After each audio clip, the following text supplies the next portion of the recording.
Hello, is there an audio connection?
Sorry to be a bother, but I don't have any audio.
There's no, there is no audio here. Can anyone hear me?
No.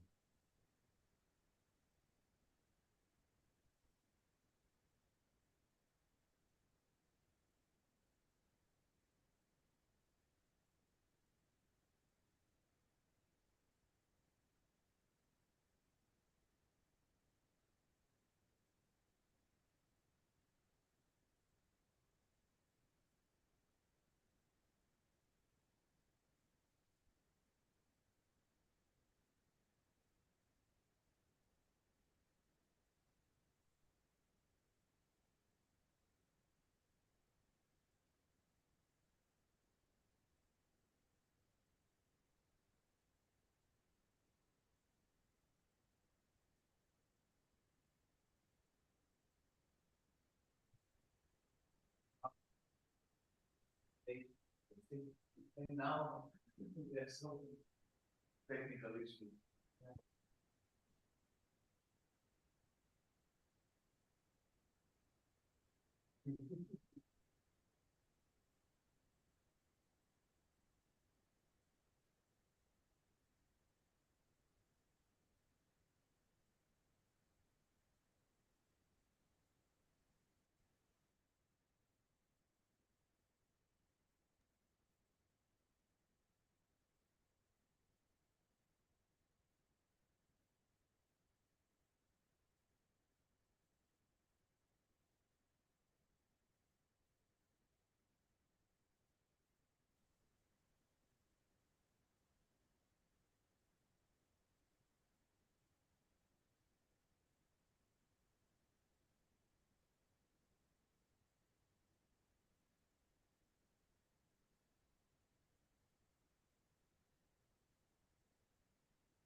Logiquement.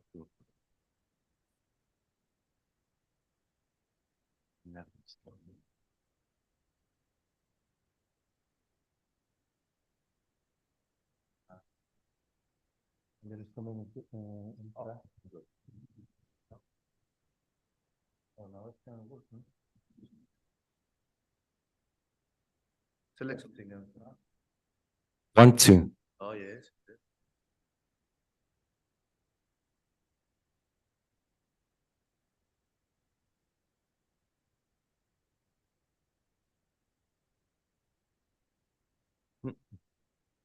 We'll start to feedback.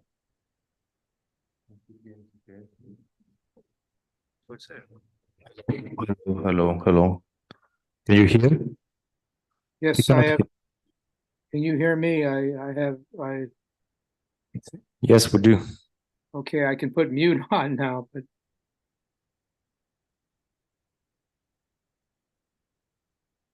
So he cannot hear us. What did he say? Can you hear us? yes, I can. Okay, cool. It's the last 20 seconds or so.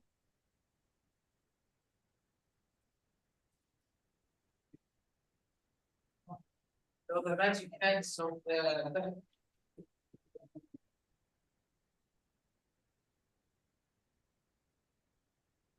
It's the YouTube's working now as well, I assume. Andres. So, welcome to the third session of our conference. We will start with our keynote speaker, which I think we don't need to introduce. That's George Holloway. George Holloway is an assistant professor in the Department of Ethnomusicology in Nanhua University of Taiwan. Studied composition under Michael Finney and Robert Saxton, and he will discuss the aesthetic and stylistic background in his solo pieces, some pieces of him. And I remember a couple of days ago we had a very nice discussion up in the third floor, and from his text that I read here, I like especially following a sentence. Composers are not strictly ethnomusicologists because they are not bound to faithfully record and analyze ethnomusicological phenomena as encountered in context. So, George, we are happy to have you here. Please. Thank you, Harry. And thank you to the scholarly committee for inviting me.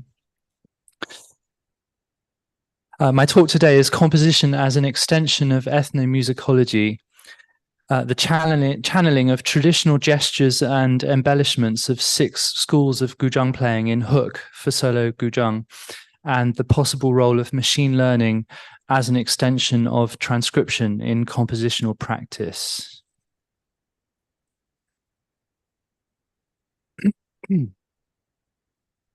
My talk today will touch upon the following themes: culturally specific artistic conceptions and rhetorics, allusion to traditional musics in transformed contexts, the interaction between ethnomusicology and composition, the ideology of the Chinese school, and potential applications of machine learning as a tool of transcription, which is an ongoing research.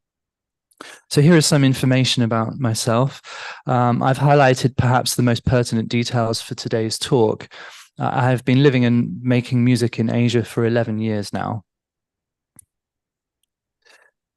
If I had to summarize my musical influences as a composer, I would say that my music is rooted in the modernist tradition of Western art music with specific affinities to new complexity and British experimentalism. Hang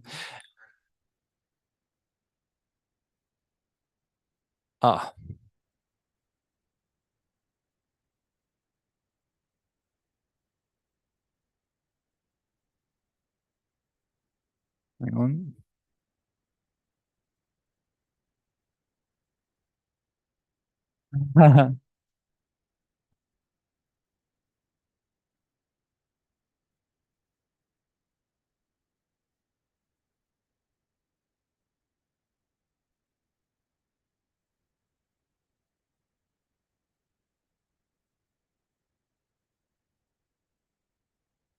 Right.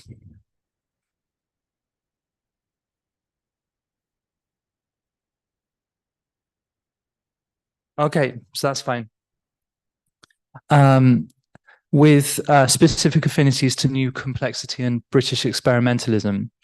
But it also draws on the Anglican choral tradition. I was a choral scholar at Oxford, and that's especially influenced the way I write for The Voice. And since about 2007 or 2008, I've been interested in traditional musics of China and Taiwan. So I've written works for traditional sheng, multiple chamber works featuring Chinese instruments, also for gagaku or yayue ensemble, and works setting Chinese texts.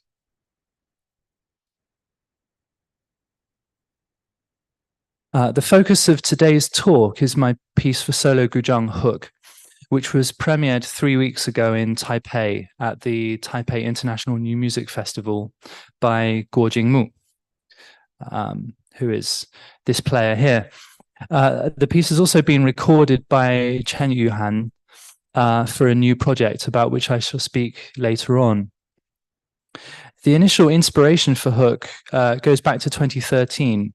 I was studying conducting at the Central Conservatory of Music in Beijing, and I shared a dorm room with a Taiwanese guzheng player called Huang Weijie.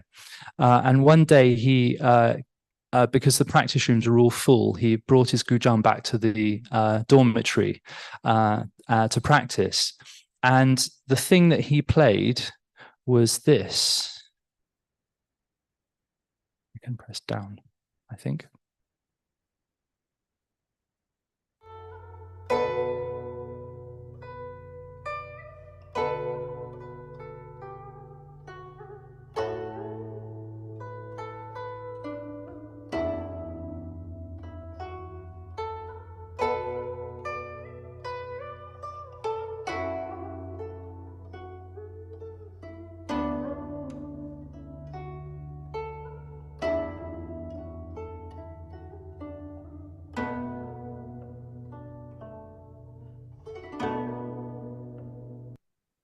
So this is a piece called Mountains and Flowing Water. It's very famous in China.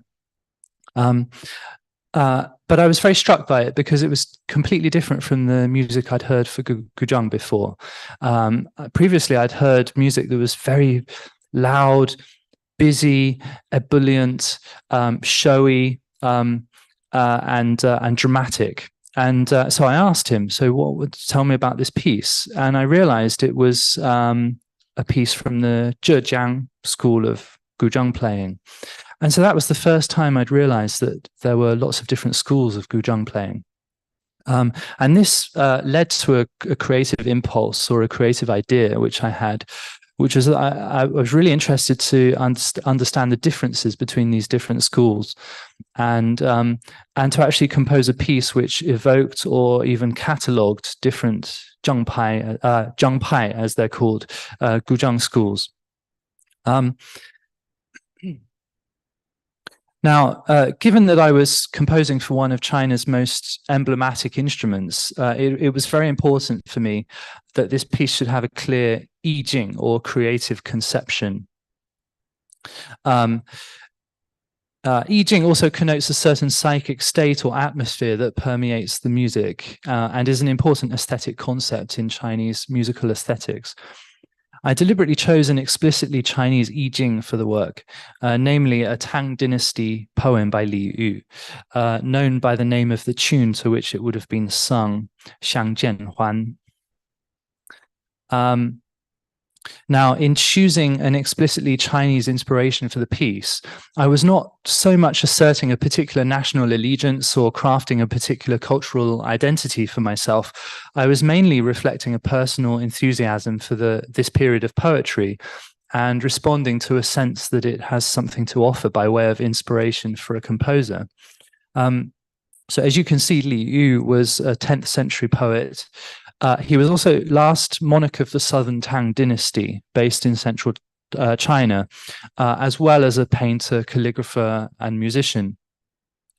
Taizu, who was the founder of the Song Dynasty, the next dynasty, invaded Li Yu's kingdom in 974 and put him under a house arrest. And Taizu's brother and successor, Taizong, had Li Yu poisoned in 976. And this poem was written during Li Yu's house arrest around 975. So here is my translation of the poem. Mute and alone I ascend the west tower. The moon is like a hook. The lonely parasol tree in the deep courtyard encapsulates the clear autumn. Cut it and it will not break. Tidy it and chaos remains. That's the pain of separation.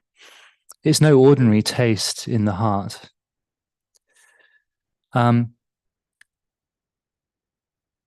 So this is the poem in the original Chinese, and as you can see, it has very few characters. In fact, it has 36 characters divided into 2 stanzas of 3 sentences, each containing 6, 3, and 9 characters respectively. I had the idea of using the poem as an unheard cantilena that threads through the work as a voiceless setting of the poem. The piece, in fact, divides into 3 large sections, each of which represents one complete statement of the cantilena. So you could say that Hook is structurally tri-rotational. And this idea of the voiceless setting might have been unconsciously influenced by the Uyen, the first 2 characters of the poem, which mean mute or without words. So in order to explain my thinking behind the cantilena, I need to discuss briefly the tones in spoken Chinese. So as you may know, standard Mandarin Chinese has 4 tones. So using the syllable ma to represent it, it would be the first tone ma, the second tone ma, the third tone ma, and the 4th tone ma. Okay, so I'm sure many of you will have seen this kind of diagram before to represent the tones in spoken Chinese.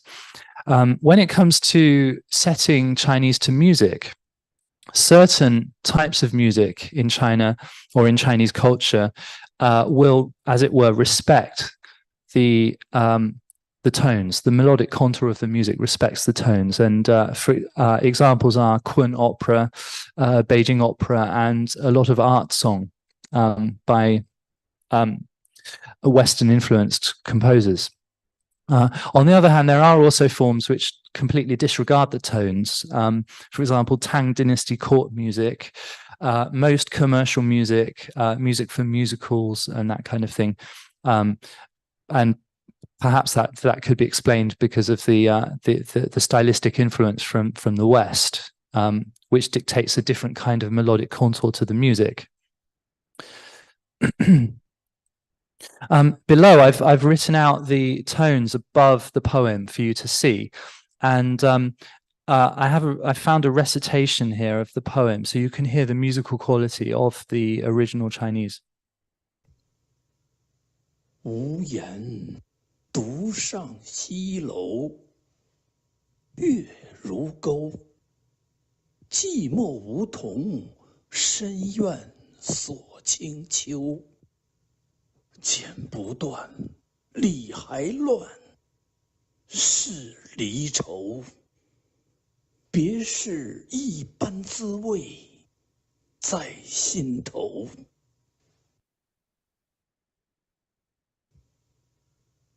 无言。 Whoops. Okay, so the idea of using a text to guide melodic contour in a non-vocal piece is not at all new. After all, in traditional Chinese opera forms, the texture of the music is heterophonic, and so all of the instruments are to a greater or lesser extent following the sung melody anyway. In contemporary art music, however, one notable example of this approach is from Chen Yi, the Chinese-American composer. Her fiddle suite for Huqin solo and orchestra, in the second movement, which is called reciting, actually has a kind of voiceless setting of a Chinese poem, and she actually writes, as you can see here, the characters of the poetry over the zhonghu part, the solo part, as it were, telling the zhonghu player what the theoretical character is that he or she is reciting, but of course the character is not actually spoken. So just by way of a comparison, I want to play the recitation of the poem first that Chen Yi is using, and then we'll hear an extract of the piece. 明月几时有？把酒问青天。不知天上宫阙，今夕是何年？我欲乘风归去，又恐琼楼玉宇，高处不胜寒。 Okay, and then this is how it would sound. This is how the piece sounds.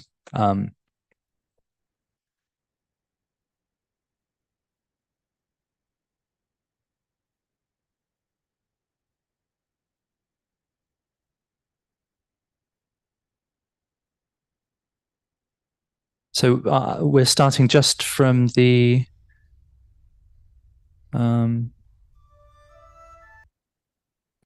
in theory, we should be starting from the moment where the Zhonghu comes in. Okay.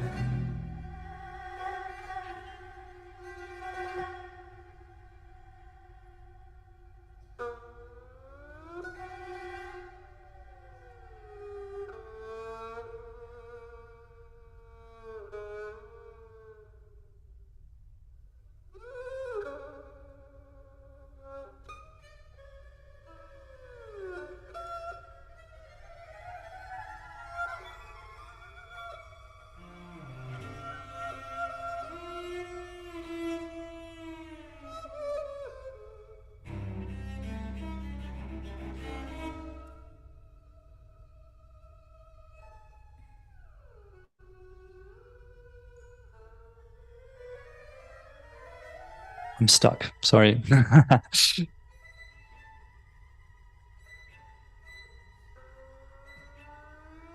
I can't, because it's obscured by the things at the top, so I can't do anything. Hang on. Sorry. Okay, so you have an idea of the what it sounds like in Chinese piece using this kind of voiceless setting of a text. Okay, where am I?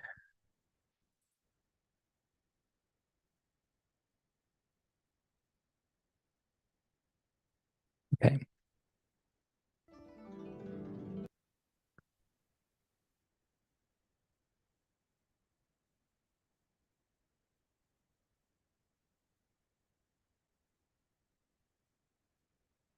So in terms of the pitch content of the cantilena, I gave each line of the poem its own vertical set, constructed out of the pitches from two different octaves of the instrument's range. So as you can see, the guzheng actually has 21 strings covering 4 octaves, and each octave has only 5 strings available to be used. The traditional tuning is pentatonic, a major pentatonic on D. So although the bridges the bridges on the instrument can be moved during a performance, it is much less convenient than it is for the Japanese koto, owing to string tension. So it is somewhat akin to asking a guitarist to retune mid-piece. It's doable, but it requires some thought. So in Hook, I chose to stick with the same tuning for the whole piece, which is the scordatura I'm showing you here.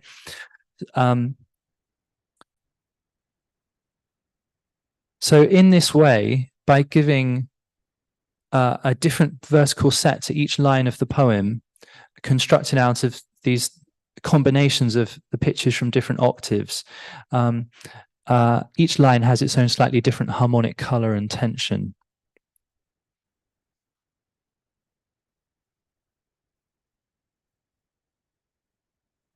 This is the cantilena I devised for Hook, which I notated for myself somewhat in the manner of an unmeasured prelude of Rameau. But this never explicitly appears in the piece. Rather, it functions as a thread on which I hang my material. So you can get an idea of the sort of approach I took to composing this melody and the relationship to the lines of the poem. So you just have to trust me that I follow the tones of the original Mandarin. Speaking of the material hung on this thread of the cantilena, you'll recall that I mentioned above the traditional schools of guzheng playing. I focus the cantilena through this series of stylistic lenses, such that each of the 3 rotations of the cantilena is each focalized, as it were, by 2 different schools, so 6 in total: Zhejiang, Chaozhou, Henan, Shanxi, Shandong, and Kejia. And I've shown you on the map where these different locations are, so you can see generally the geographical spread of these different schools. And I just want to recognize my gratitude to Yang Yihua, who's a guzheng player in Taiwan, who very generously gave me some of her time for explaining the characteristics of these different schools.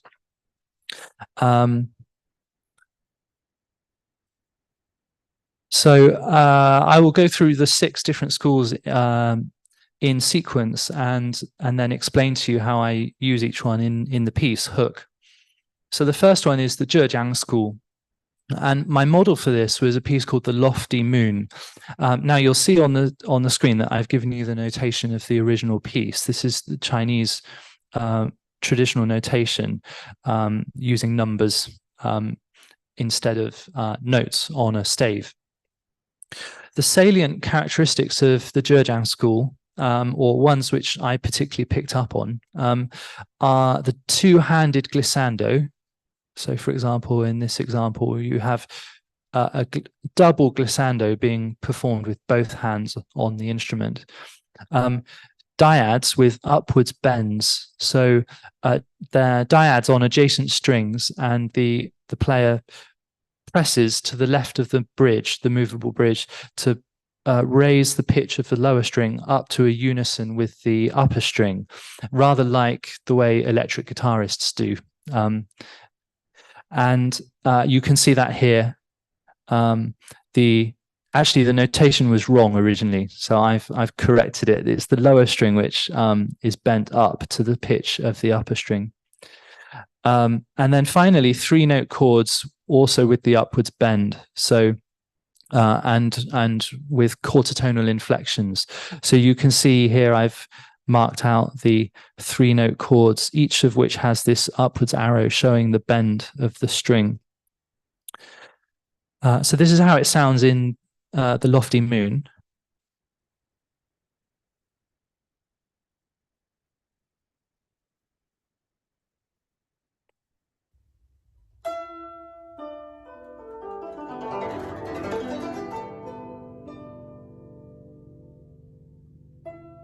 That's the two-hand glissando.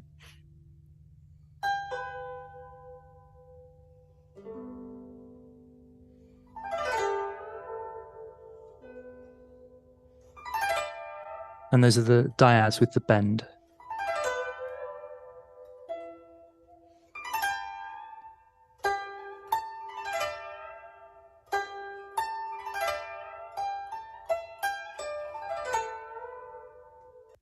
Okay. And this is how it sounds in my piece, Hook.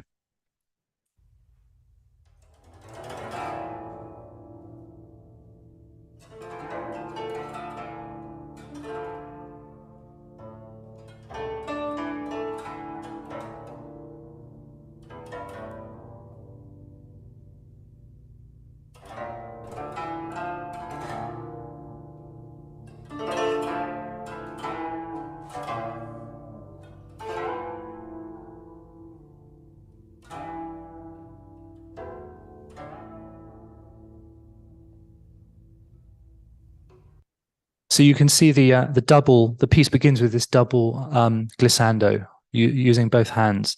And then we have the 3-note chord with the bend up to the unison, and another 3-note chord with a bend here. And then the dyad with the bend here. Okay. The second school is the Chaozhou school from Guangdong in southern China. And my model for this was jackdaws playing in the water. Of which I've given you some extracts here. The salient characteristics of this school are a simple melody with vibrato on certain notes, and quick downward glissandi leading towards certain melody notes. And in this particular piece, the notation used is this kind of star with the line going down. So when you see this, that's a glissando, an upwards glissando from an undeterminate or a non-determined pitch down to the pitch of the melody notes. And also prominent quarter tones on the non-pentatonic notes. So notes 4 and 7 in the original, in the traditional style, which require string bends, are bent in such a way that they produce quarter tones. So a quarter sharp 4 and a quarter flat 7. with vibrato. So that sounds like this.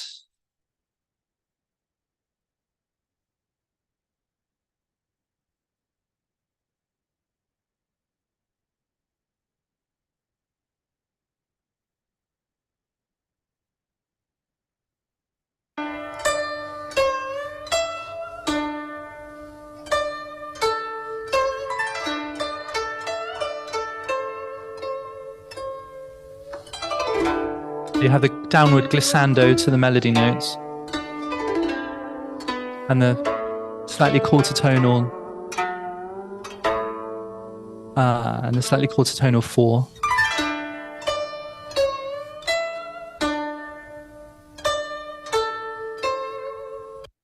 Okay. Another characteristic is that there are a number of different tempos in the piece. So the second tempo is a kind of fast tempo with quarter note equaling 1 to 8, with lots of syncopated dyads. And you can see on the musical example where there's a 0, that's actually a rest in the Chinese notation. So you have these rests and then the notes on the offbeat and dyads on the offbeats.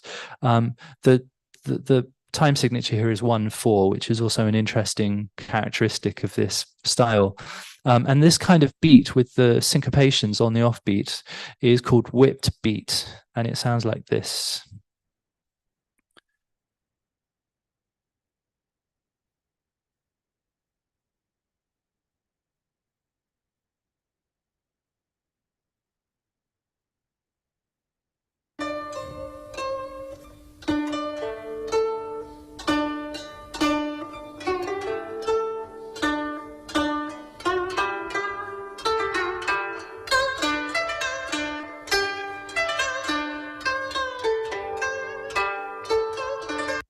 Okay, so that's the whipped beat.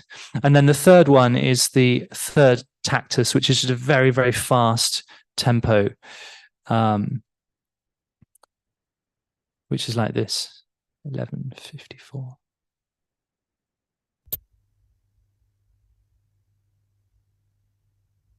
寒鸦戏水是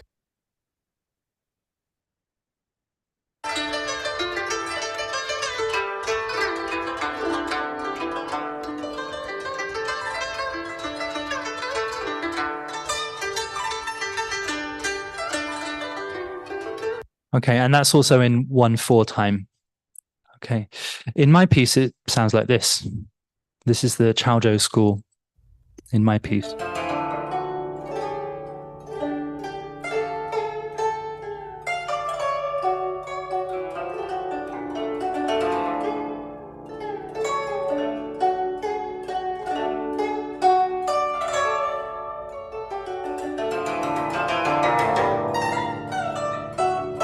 So these are the whipped beats.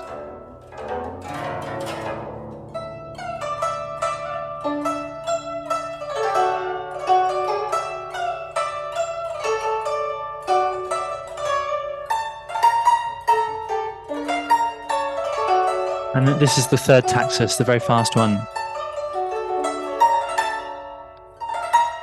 And I think the player could have played it a bit faster even.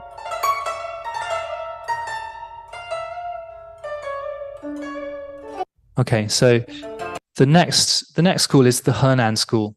And my model was Qian Xingyuan falls into the courtyard. Now, the salient characteristics of this school are that the player pre-presses a note before plucking it and then releases the note after plucking, so that you have a downward glissando, and this is often accompanied with a very intense vibrato. And also bends which either bend a sharp 4 up to a 5 or a 7 up to a 1, often played against a lower octave.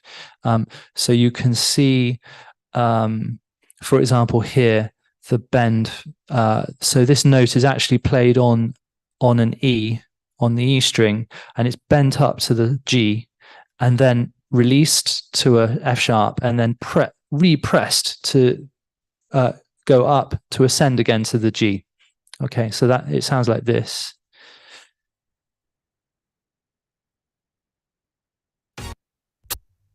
Ooh.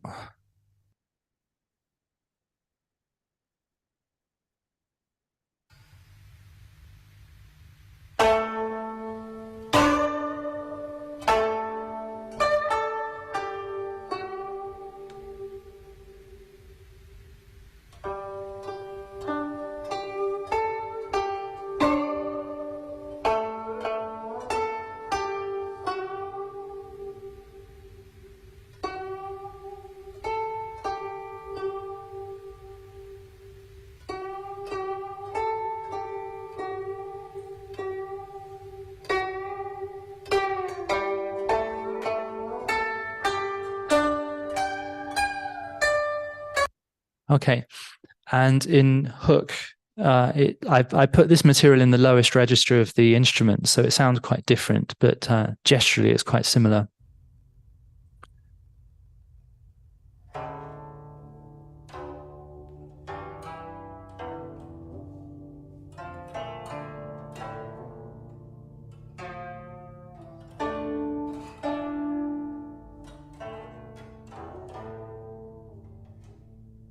Okay, so you get a feel for that.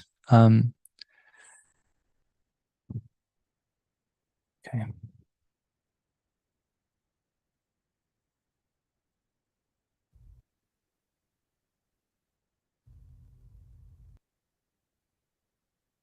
Okay, the next one is the Shanxi school from northwest China. And actually, this piece isn't a traditional piece. It was composed in the 1970s, but it draws upon certain aspects of the traditional opera from Shanxi. And its salient characteristics are large upwards sweeping glissandi leading towards a tremolo note. Now, on the notation, actually, it's not very clear, but this is actually a glissando here, going from a low C to a high C, and then arriving at this D, high D with a tremolo. And that sounds like this.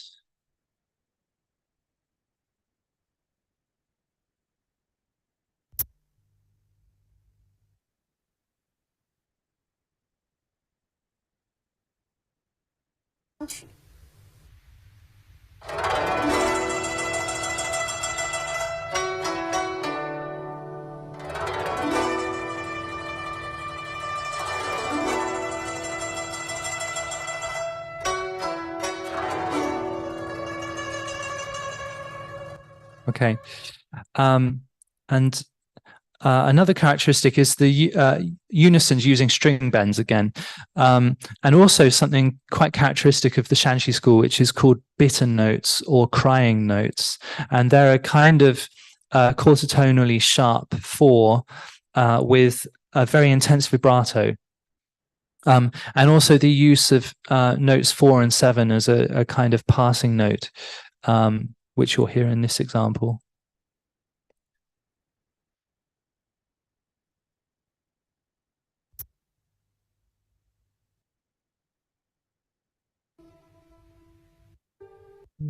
Okay.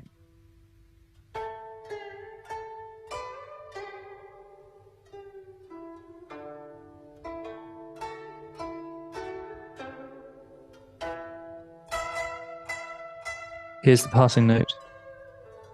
It was quite subtle.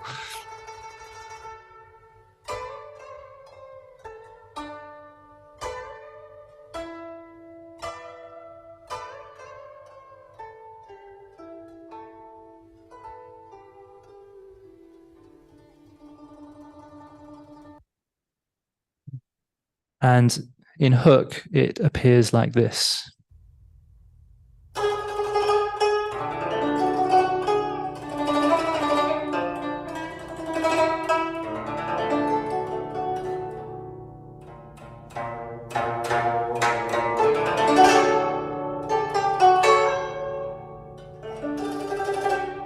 Okay, so you can see the crying note on the G quarter sharp here. That's the crying note or the bitter note.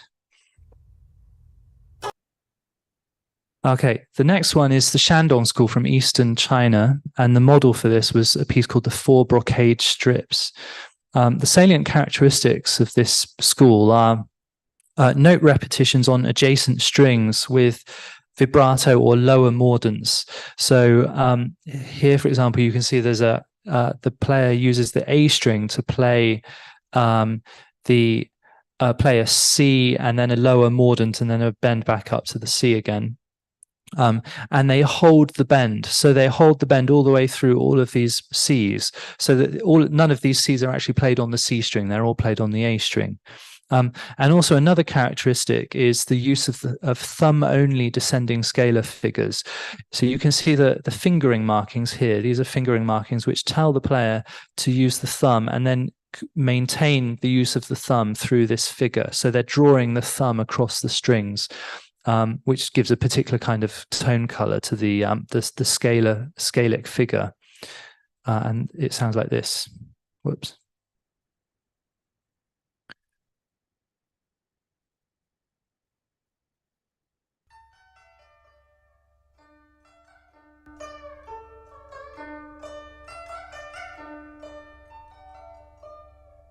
So there's the mordant, the lower mordant.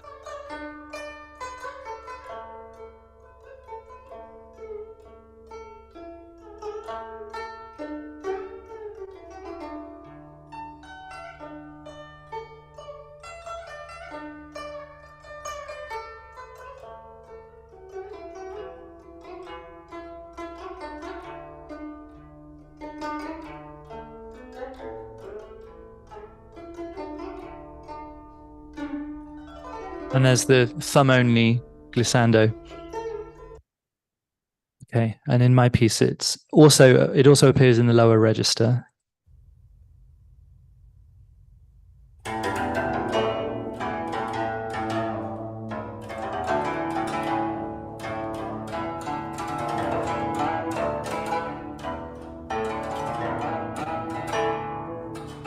Okay, so that's an impression of the Shandong.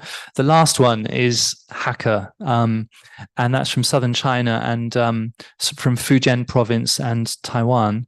And the model for this was a piece very evocatively titled "Night Rain on the Banana Wood Window."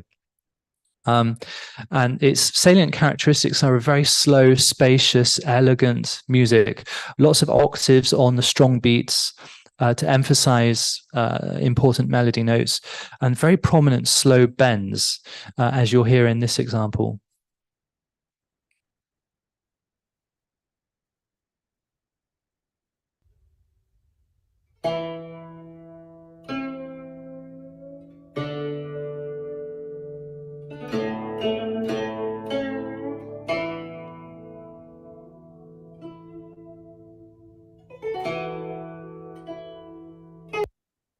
Another aspect is the short anacrucic downward glissando that marks the starts of the gestures. So it's a little bit like the previous style, the Shandong style.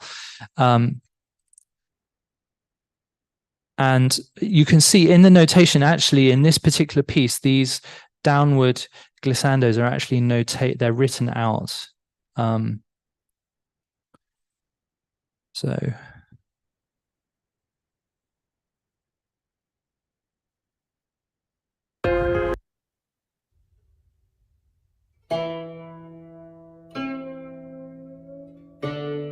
Oh, so I need to jump 4 minutes.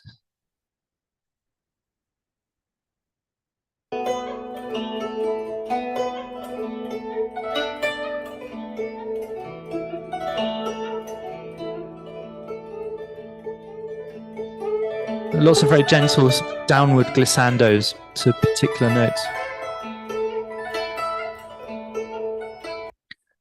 Okay, and in my piece, it sounds like this.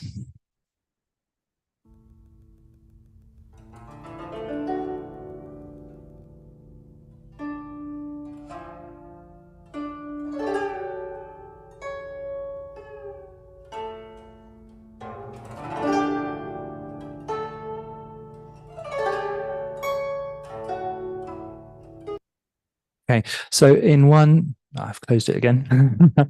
Okay, so in one, so there's one more piece of material that I need to share with you, which is what I've called the alienated material. It doesn't belong to any of the other schools, but rather it utilizes and attempts to rehabilitate a cliche from contemporary guzheng music, the technique of playing to the left of the movable bridges. And this is used by almost every contemporary composer, and it has become both emblematic of contemporary guzheng music, but also often a lazy cliche. It has ceased to be expressive of anything other than the technique itself. So I wanted to find a non-cliched and expressively justified way of employing this performance technique, and one that related to the poem. You may remember that the last line of the poem refers to the no ordinary taste in the heart. I reserve this playing technique specially for the end of each rotation of the cantilena as a way of representing this strange, disquieted and alienated feeling described by the poet. In general, I dislike showy techniques which are designed to prove to an audience that one can use the technique or for the sake of sounding contemporary or edgy. So I try to integrate the technique into the idea of the piece. Now, an interesting thing about this is that because every guzheng is different, this material will sound different on every instrument. So I just want to share with you how it sounds on two different guzhengs played by two different players.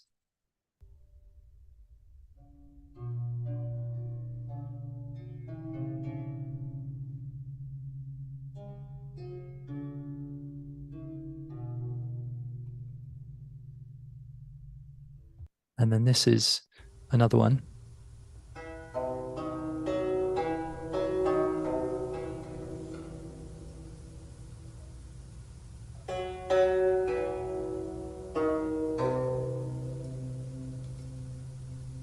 So you get a kind of aleatoric effect with non-tempered tunings resulting.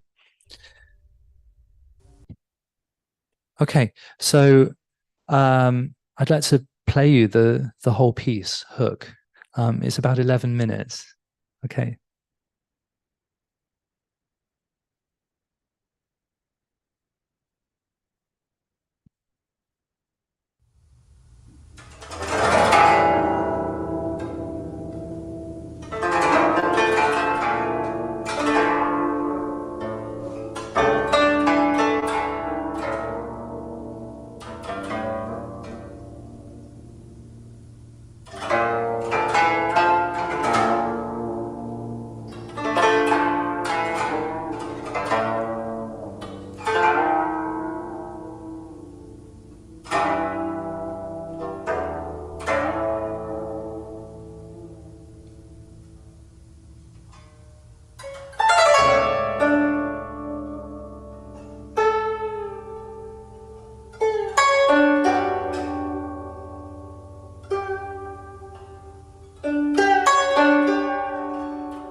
So I have to ask the chair, Yes. because I actually have about 10 more minutes of prepared material. Yeah. But so the question is, am I allowed to? Of course. Am I? Okay. Of course. If everyone will allow me, thank you. We allow you. Okay, thanks. Okay, so working as I do in an ethnomusicology department, I feel I should emphasize that I'm not an ethnomusicologist, and what I'm doing in this piece is not ethnomusicology. So as we all know, ethnomusicology involves transcribing, collating, analyzing, understanding, and explaining the materials under investigation, along with a whole number of other activities. And in composing Hook, I was transcribing, I was collating, and I was doing some analyzing and some understanding. But mostly it's a creative and generally responsible, respectful, sensitive response to the found materials. Transcription, both disciplines involve types of transcription, but they're quite different in method and objective. Transcription in the ethnomusicological sense means rendering in notation the sounds heard, recorded, or notated in some prior form. This involves many tricky decisions about the conceptual structure of the music as manifested by the notation. And as Busoni taught us, every notation is a transcription of an idea. And so any transcription runs the risk of falsifying or distorting that idea. But transcription in the compositional sense is a freer representing and reacting to a piece, corpus, or a style. In terms of the compositional kind of transcription, we can return to Busoni's own terminology. He distinguished between Bearbeitung and Übertragung. Bearbeitung being a more straightforward processing or treatment of the work, i.e. an arrangement, usually of instruments with a close affinity, thus not requiring much adaptation to maintain the initial sonic effect of the music. By contrast, Übertragung is a kind of carrying over of the essential material into a different sonic medium, requiring adaptations to preserve by different sonic means the Geist of the original. And my teacher, Michael Finnessy, the English pianist and composer, built upon Busonian transcription and forged his own kind of Übertragen plus, in which the goal is not necessarily, and often not at all, to preserve the Geist or the gist of the found object. We can therefore distinguish between writing within a tradition and reacting to a tradition. And in the case of Übertragen plus, as I call it, the composer alludes to certain materials. So there's intertextuality and a kind of elevated and erudite discourse happening in the music, or there's a kind of reaction to. So it's a kind of commentary or a discursive interaction with the material. And there can also be problematizing. So there can be satire, polemic, and questioning of the material. In all kinds of transcription, ethnomusicological and creative, objective distance is important. So there needs to be a sufficient digestion, a kind of reassembly and projection through different lenses or filters that is required to avoid an uncritical kind of cultural appropriation. So I want to address an important question. Why should I engage with the Chinese materials at all? Why should I be interested in undertaking this sort of transcription? The question has both a simple and a complex answer. The simple answer is that I'm simply attracted to the music. You'll remember my anecdote about the experience of first discovering that there were different schools of guzheng playing. That excited my curiosity and captured my imagination.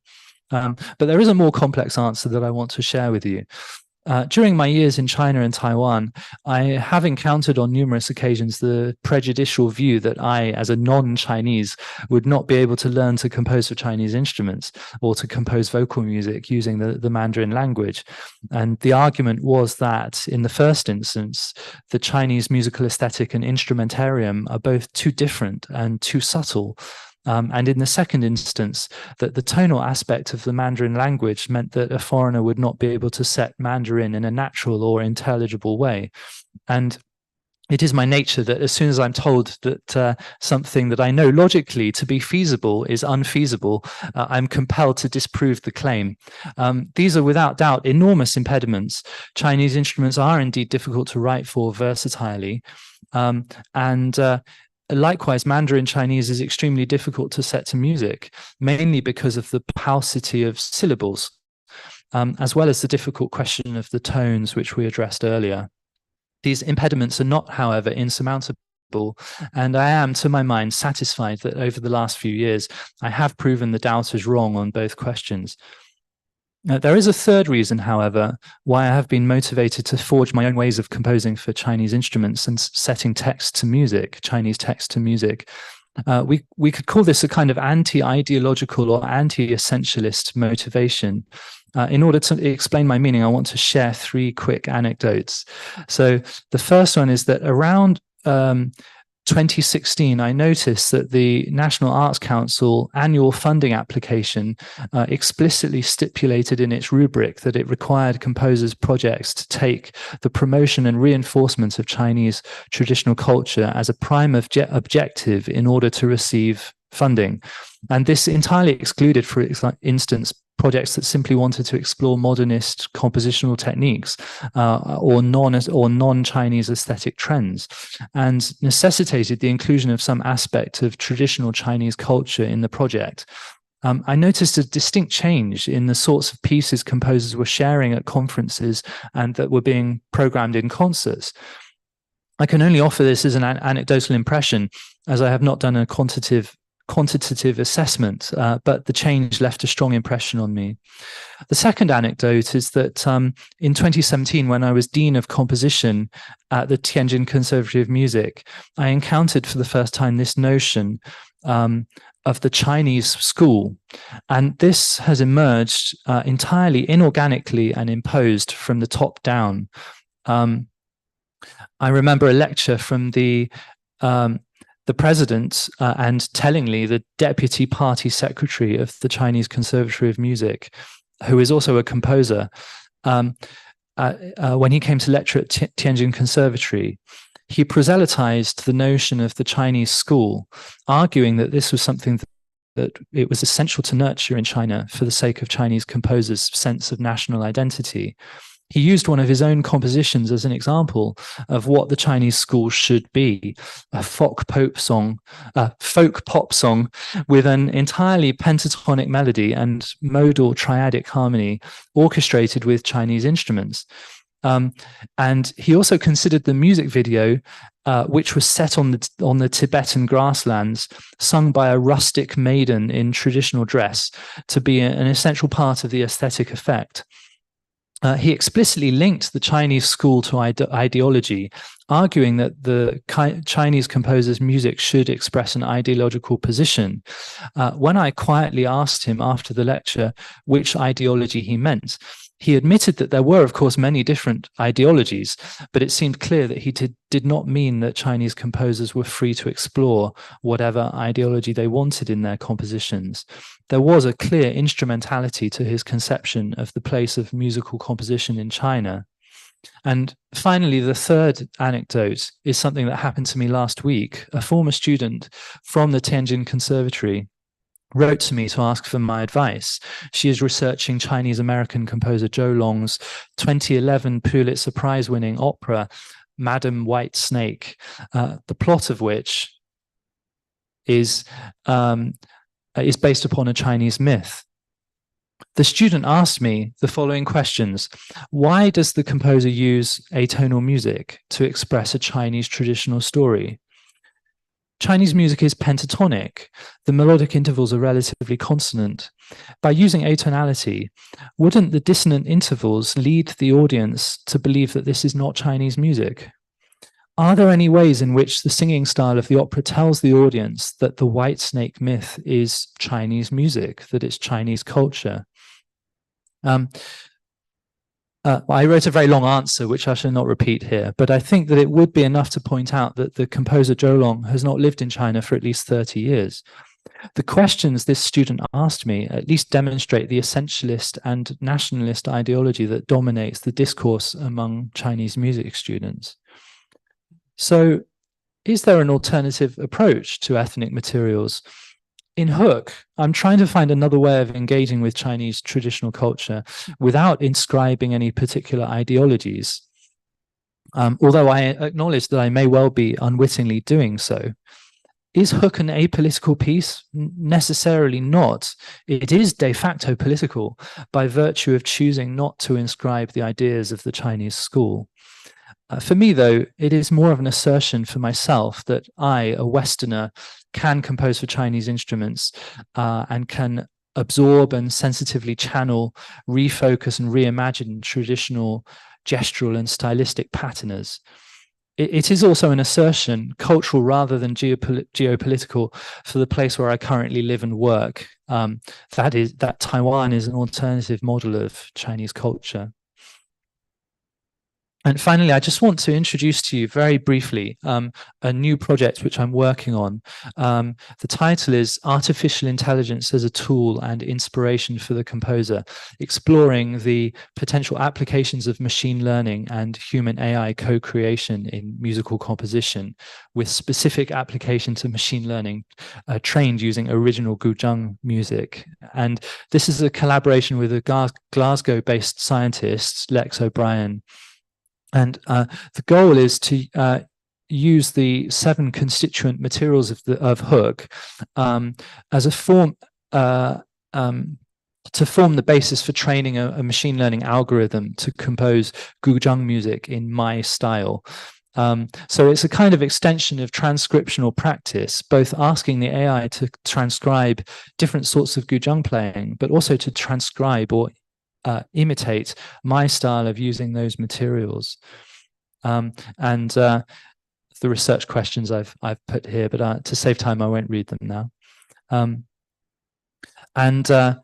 We've developed some strategies for feeding the AI sufficient amounts of raw data, because Hook is only a 11-minute long piece, but we need an hour's worth of material to train the algorithm. This involved using various improvisations, getting the player to improvise on the material from Hook, and also using different scordatures so that the gesture and the texture of the music would be the same, but the pitch content is different, as well as harvesting lots of different snippets from the rehearsal. So in the end, we did end up with a lot more than an hour's music. So hopefully we should get some good results from the training. So finally, I want to finish with some comments on the aesthetic importance of the intertextuality that transcription of different kinds can create. Is the perception of the presence of an intertext on the part of the listener crucial to an appreciation of the work? I, no different, I'm sure, from many other artists, try to create works that communicate on multiple levels. And so just as I attempt to create deep structures in the realm of pitch, tempo, or motivic relations that would be perceptible to a superb or superhuman ear, and therefore opening up an extra dimension of meaning that is available for appreciation or interpretation by the listener that perceives it, I also attempt to make the music rich in intertextuality that may be consciously appreciated or at least instinctively felt by a listener who is au fait with the same things that I am. The value of transcription, therefore, lies in this potential to generate a multiplicity of layers of meaning in the music. I want to offer some final comments on the national versus global question. Music is not a universal language. Rather, it is a series of languages, dialects, and idiolects. Like language, any musical dialect or idiolect is a hybrid of manifold influences. There is no obligation to write the music of your tribe or your nation, because that is not a fixed, unchanging stylistic phenomenon. On the contrary, national styles, as well as the styles of different cultural movements and schools, and indeed personal style, are a kind of statistical aggregate of the output of all its participants. And therefore, it is in a constant flux and gradual evolution. Why stipulate one's nationality or ethnicity as the principal factor in the style of one's creative output? There are many other important factors that influence the cultural hybrids that constitute our compositional styles. Stylistic identity must be a hybrid of many influences in order for artistic practice to evolve. Culture, like a biological organism, needs to evolve in order to continue to maintain expressive power for the time in which it is made. This can only occur when unhindered by political interference. Except for the most cynical and manipulative commercial music, all music is essentially traditional, part of some tradition. Otherwise, it is amnesiac, ahistorical, naive. The value of the music cannot derive from its being traditional, as it is trivially so. Tradition is not intrinsically good. A cultural practice may become traditional by historical accident and not necessarily owing to its intrinsic goodness. Cultural practices and therefore traditions can lose their value by losing their relevance, communicative power, and ritual potency. The greatest contribution that you can make to whatever group or groups to which you feel you belong is to be as wholly and truly yourself as possible. Thank you for listening.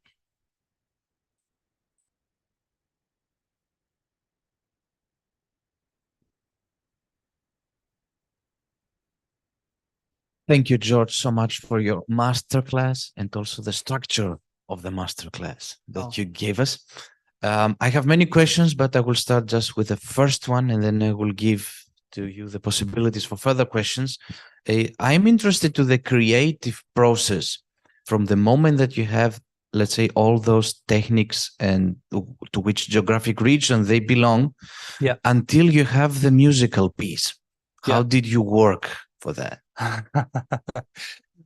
I tried to think about which it's a very hybridic process. Actually, you're doing a lot of things all at the same time. It's holistic, and so I'm thinking about which vertical sets are going to map best onto the different styles, and I'm also thinking about the relationship of the mood of each line of the poem to the different textures of the different schools, and trying to sort of improvise my way through to find the best sort of marriage of all of these different elements. So you hear in your mind, they'll say the first 30 seconds, and then you write them, or you improvise in your mind, and then you write them down.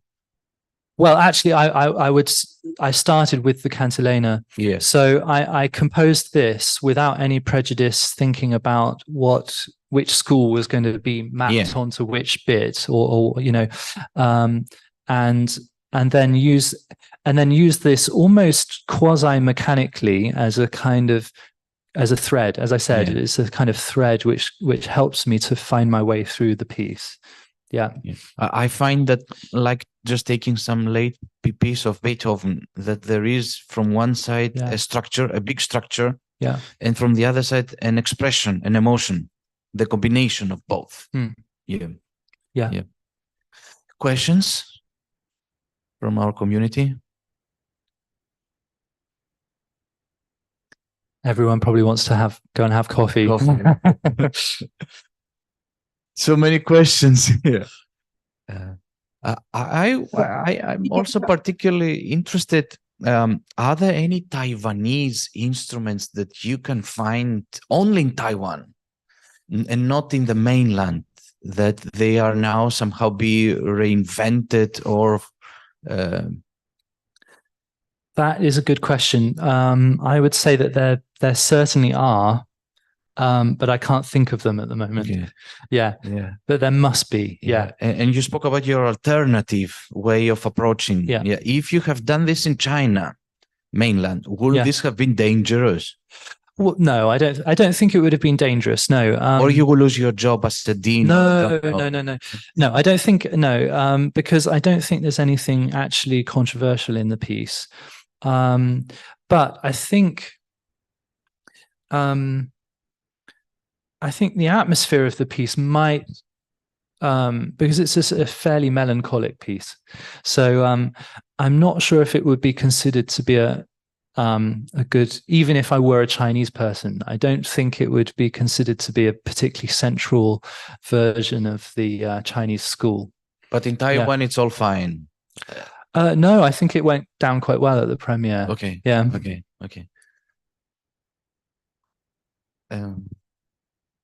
Just. Thank you. I appreciate very much the piece, but as well performance. And my question is, are there more instrumentalist performers in Taiwan to play this stuff, which is quite complicated and rhythmically, and it comes from Western musical tradition? Yeah. Because, you always have problems with performing your music. So what is in your situation? I think contemporary music is strong in Taiwan, actually. A lot of there's been a huge number of Taiwanese musicians who have gone abroad to study, and the same is true in China. Of course, performers on traditional Chinese instruments aren't very likely to travel to the West to study. So, I still feel that there's in the Taiwanese music scene, performers are quite open-minded and very, very skilled. So both of the performers who played Hook I don't know if I can find them. Yeah. So both of these performers are absolutely superb and rhythmically very, very precise and very, very intelligent musicians. So it was a joy to work with both of them. Thank you. Yeah, thank you. Further questions? May I ask, did I hear you say that one of your projects is to delegate the job of writing your own music to AI? Is it that simple? No, it's not. It's not. No, no, no. Isn't it? Well, no. Actually, I skipped over a detail. No, that's a very good question. At the moment, owing to limitations of memory, it's not possible to get machine learning algorithms to generate long stretches of music. So the syntactical aspect of music is still something which is rather beyond the capabilities of machine learning to imitate. So I, as a kind of composer curator, will have the job of assembling the materials which the AI generates. So I'm not trying to delegate the job of composition to an AI. On the contrary, I'm trying to generate a kind of in what is known as a centaur. So in Greek myth, the centaur is a half man, half horse kind of figure, and so this concept of the centaur in AI refers to the marriage of a human and an AI working together to create art.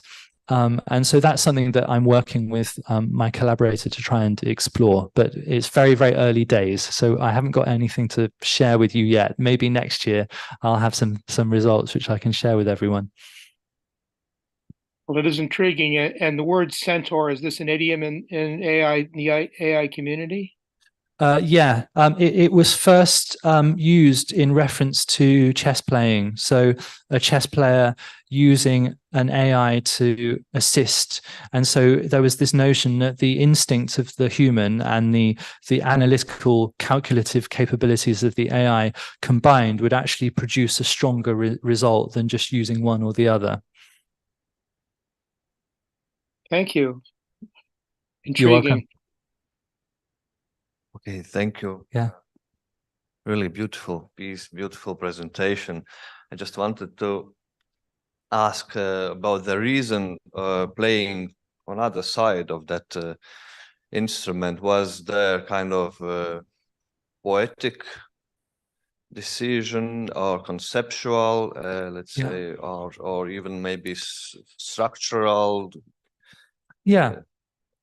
It was partly poetic and partly structural. So as I mentioned, the last line of the poem describes this kind of no ordinary taste in the heart. So this very strange feeling that Liu must have felt in captivity, having lost his kingdom and knowing that he was very likely to be executed, and he eventually was. On the other hand, because of the tri-rotational structure of the piece, so the cantilena comes 3 times through the piece, I wanted a kind of very different material which would mark the end of each rotation. Yeah. Thank you. Thanks. Further questions? Okay. May I ask you? Yes. Thank you very much for the extremely interesting presentation. And in Ukraine, we have experience when the composer write the music for different instruments. For example, for guzhén and bandura, for example. What do you think about alternative timbre reality for the guzhén music? It's important. For example, can we imagine the performance of guzhén music by prepared piano or harp, Celtic harp, or in other style? Thank you. Oh, so your question is about the possibility of using Western instruments to perform guzhén music. Am I understanding you correctly? Yes, thank you. Yeah, that's I think that's perfectly viable, and I've actually been thinking recently that I'd like to try and arrange a piece which was originally for another Chinese instrument called a guqin, which is also a kind of zither, for guitar. So I think that there's definitely the potential for doing this kind of arrangement. I think it would be the Übertragen rather than the Bearbeitung, because of the very great level of specificity in the construction and the sound of Chinese instruments. It's very difficult to find an exact analog in Western instruments. And so you're transferring the material into a different kind of sonic medium. And so there would be a greater level of adaptation that's required. Thank you. Thank you. Thank you, sir. Yeah. Just a small comment from what I'm not really an expert on Phoenician transcription, but from what I get from it, it's kind of a transcribing musical material from one paradigm, from one culture to another culture, another paradigm, like from Eastern understanding to Western, if we use such appropriations. And I find your piece to be exactly that, transcribing all the schools into Western contemporary context. And relating to Olena's comment, I really can see the principles that you demonstrated here of like traditional guzheng playing to be applicable to any Western instrument and which has technical capabilities, or even like small ensemble of like woodwinds or strings. I think it would work just brilliantly. Okay, thank you. Yeah, that's a good idea. Yeah. Just a quick comment on Finnissy. I think it doesn't have to be a different or an alien culture. It could be his own, and he often does use transcription as a way of reacting or reflecting upon his own culture and his own origins. Yeah.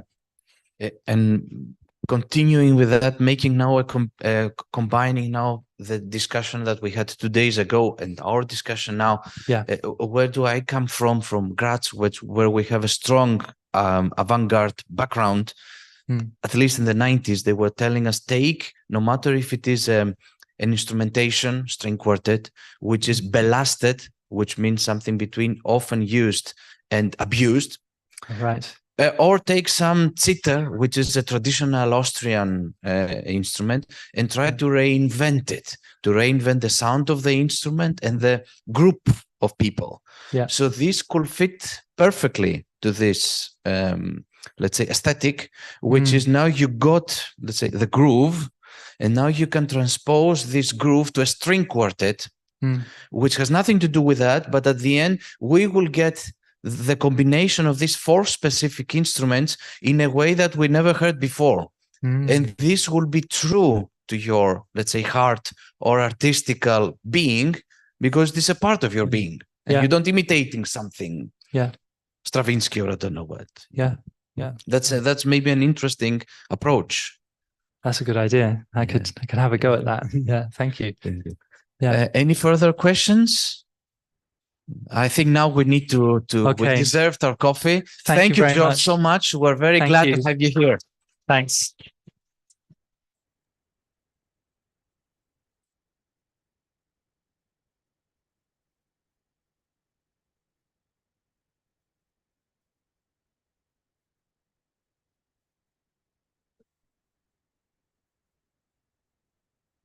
Okay.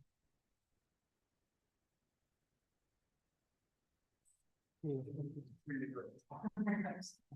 Thank you.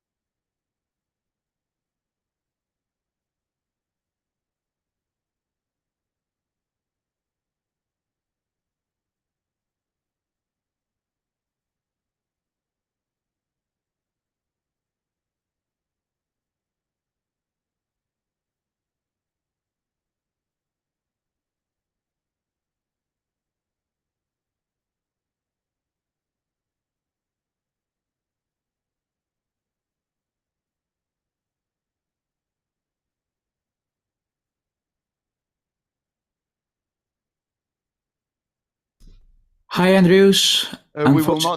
We will not start earlier, I think. No problem. How are you? It's very nice to see you. Very nice to see you too.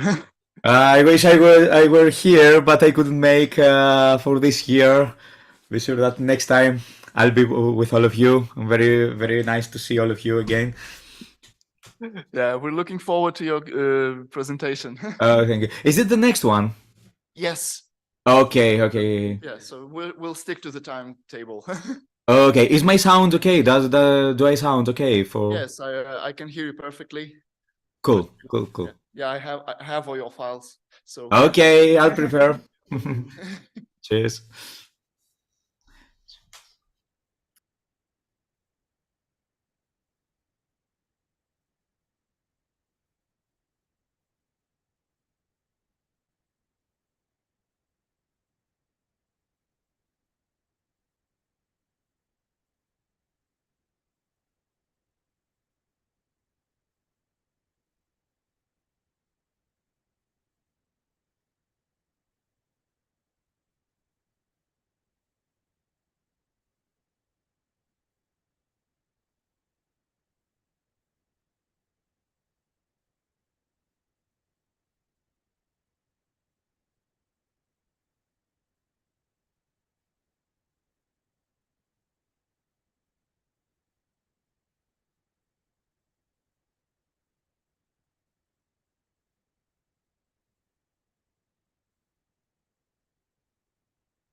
So after our break, we continue with my dear friend Manos Panagiotakis. Mano, can you hear us?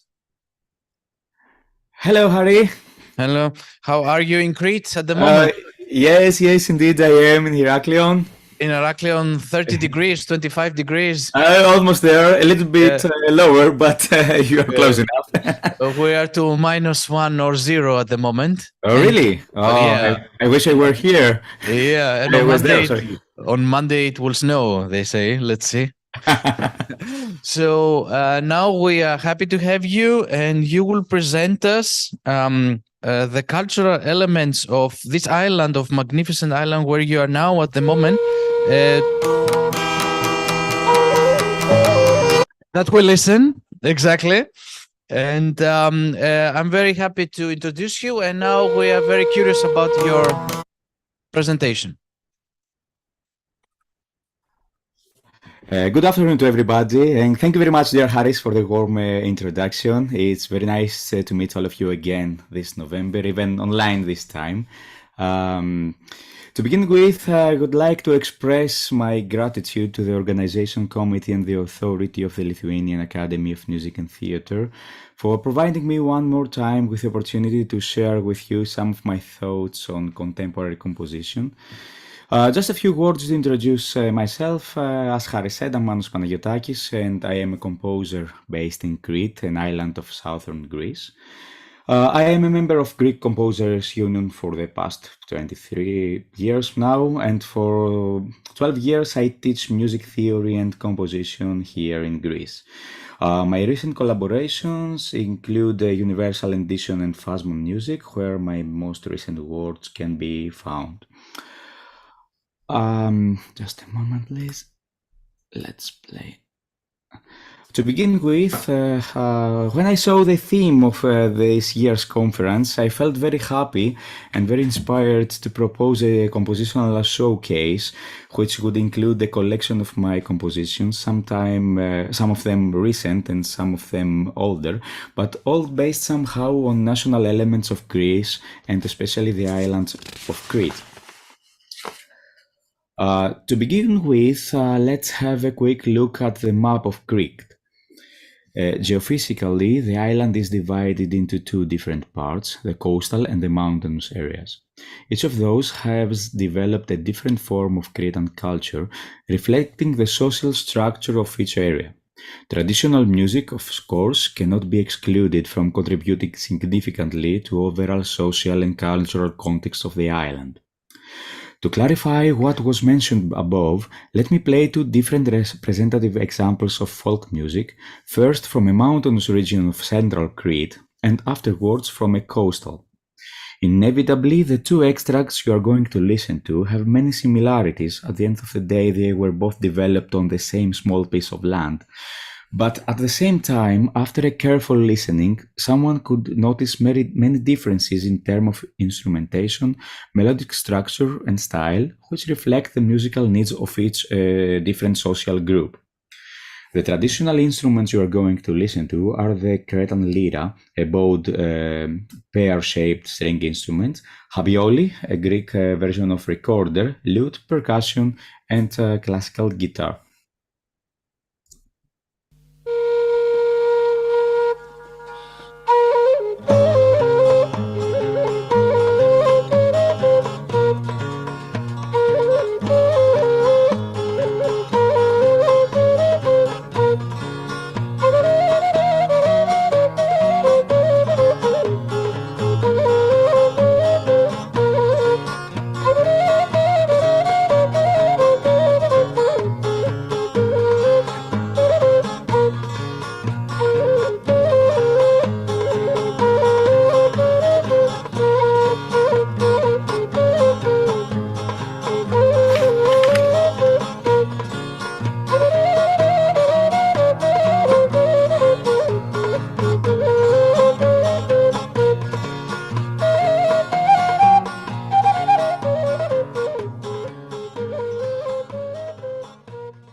The second extract you're going to listen to is from the coastal areas of central Crete as well.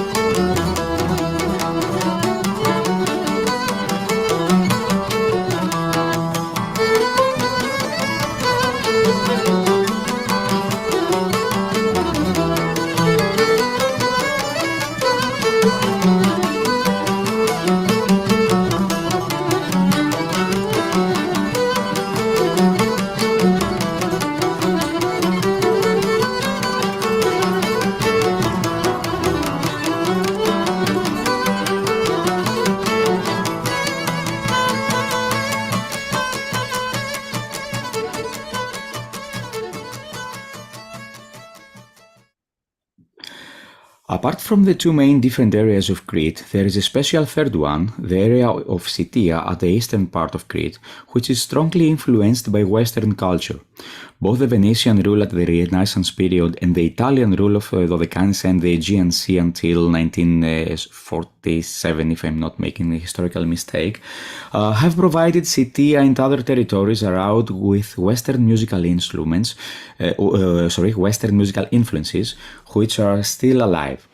Western instruments such as the violin and the classical guitar are often involved to the territory's tradition, and mostly the harmonic texture is organized according to Western harmony rather than modal material over a group of pedal notes, which could be expected at other parts of Crete. Let's listen to the third music example.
Having been born in a country with strong Eastern tradition and at the same time decisively influenced by Western culture, it could be almost possible for Hellenic elements not to have contributed to the development of my personal writing. Although my music cannot be characterized as national, there is a number of compositions that have been based on ideas which belong to the Greek folk music, mostly at the island of Crete. Traditional elements that usually inspire me in such concepts are the traditional songs and dances, usually written in double time rhythms, and occasionally in 3/4, 7/8, or even 5/8 rhythms. Also the songs, usually for unaccompanied voice, build on a non-steady rhythmical pulse, they're called risitica, and they belong to the areas of the mountains of Crete. Other vocal and instrumental improvisations on non-specific rhythmical pulse as well frequently use as introductions to rhythmical songs and dances. They are called taximi or taximia in a plural form. And the improvisatory variations of the main theme, either developmental or contrasting, they are often called girismata, and they are the ways that a traditional musician makes live variations of the main theme of the dance or the song. In addition, I am also inspired frequently from the sound and techniques that traditional players apply to their instruments. This will be obvious in my flute pieces later, where the Western flutes occasionally are used as traditional wind instruments in terms of color and techniques.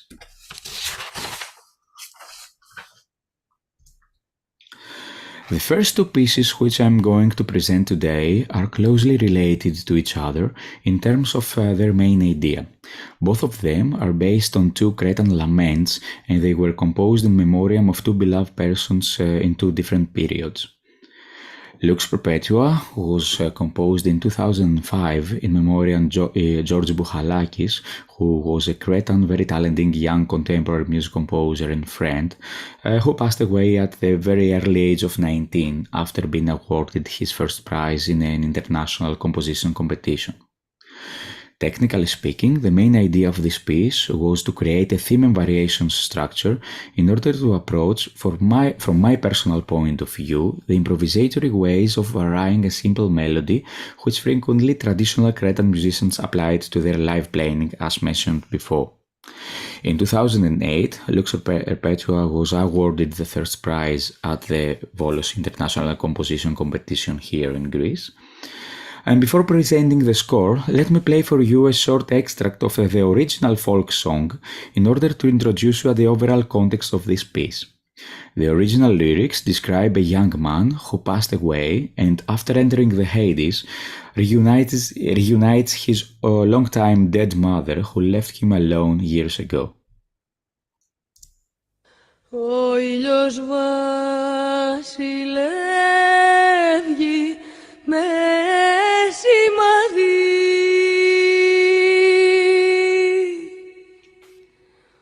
Ομορφόνιο πηγαίνανε στον Αδύ.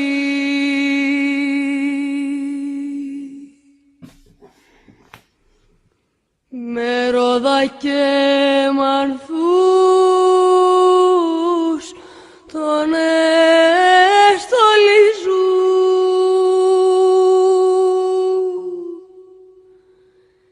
Δέξα μεριά του Άδη τον καθίζουν. This extract was the main theme which Lux Perpetua is based on. And now for a more detailed discussion, let's listen to the music as it was composed and performed in 2005 at an undergraduate students composition showcase at the music department of National and Kapodistrian University of Athens.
At this point, let me make some comments on the structure of the original theme of the work. The main melody appears to have been composed in a simple binary form, in the type of question and answer, or AB if you prefer. Pitch material is no other from the Aeolian mode, which is very common in tradition of Crete and other parts of Greece.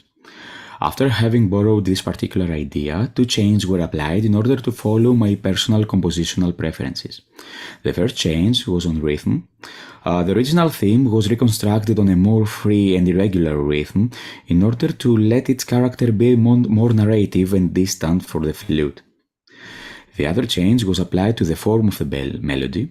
The binary form was kept for the melodic material, but at the same time, a second eternally ABA1 form is implied according to the timbre organization. More specifically, theme begins with the ordinary flute sound combined with singing voice, an idea which imitates Greek vocal lament. And after that, a couple of percussive sonorities, kick licks and jet tones were used to return back to the initial flute and voice timbre. Hence, the piece opens with a two-level structure of the theme, binary according to the melodic material and ternary according to the succession of the timbres. The next slide shows the overall structural plan of Lux Perpetua, where a number of variations have been set in order to elaborate and expand the melodic and rhythmic and timbral materials of the main theme. This specific structure traces a path from relatively low levels of intensity to higher ones and back to initial low level of intensity. To achieve the goal desired during this process, elements of instrumental register, dynamics, and melodic complexity play a significant role to the manipulation of the tension. Along the composition's timeline, there are two main modulations, where pitch material is expanded from Aeolian mode to a more complex 10-note scale at the third variation, and to an 8-note scale at the final part. By increasing the number of pitches in an octave, more semitones/points of tension are generated and support the route to the peak of the work. On the other hand, subtracting pitches in an octave helps to lower the level of intensity, aiming to organize a suitable texture for the epilogue of the piece.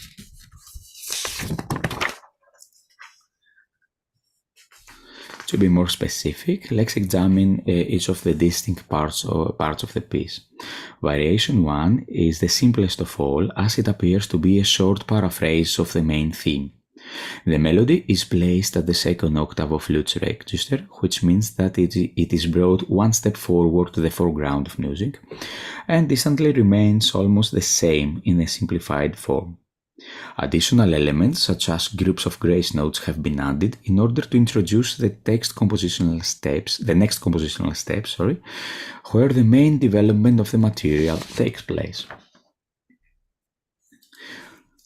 Variation 2 is the first point of the work where music material is significantly elaborated.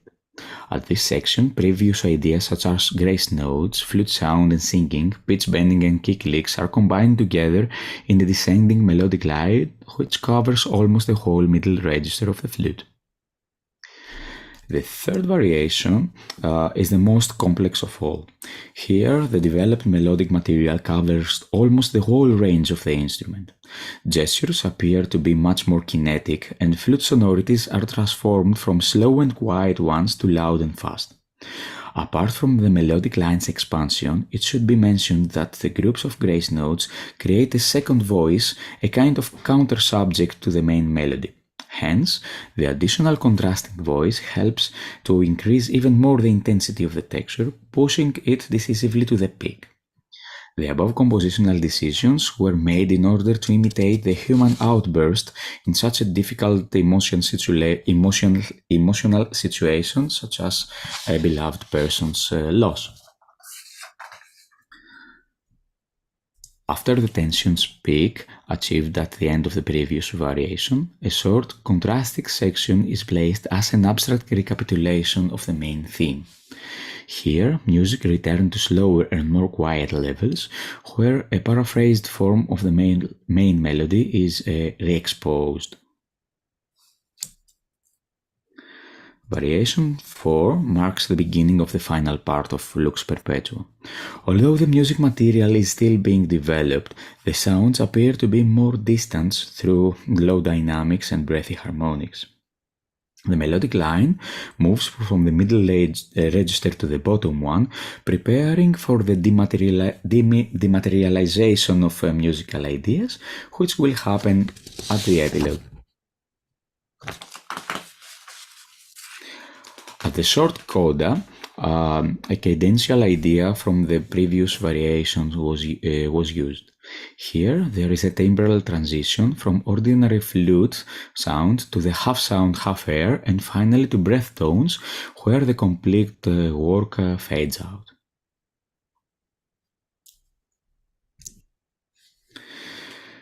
The second bass flute work for today's presentation is dedicated to the memory of Theodore Antoniou, one of the most important composers for Greek contemporary music. The piece was written for Ivona Glinka's flute project, Lament for Theodore, after the composer passed away. The title refers to the famous flute piece by Antoniou, Lament for Michel, which was written by the composer for Michel Sam, the flutist member of the Alea 3 Orchestra in Boston. All the collected pieces under the same title by 33 composers were recorded by Ivona Glinka for Phasma Music, and the triple album was awarded the Academia Music Award in Poland and the Clusin International Music Awards in 2021. Now, for my contribution to this collection, contrary to Lux Perpetua, Lament for Theodore was structured according to improvisatory processes on a Cretan song by lyrist Kostas Smoudakis. The song describes the argument between a musician and Charon, who announces that he's going to take the musician with him to Hades by the morning. Before having again a closer look to the score, let's listen to this 3-minute work.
The structure of Lament for Theodore is considered as a three-sections invention on the traditional song.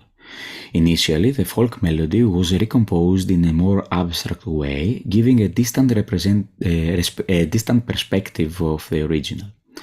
The pitches of the main theme have been placed relatively far from each other.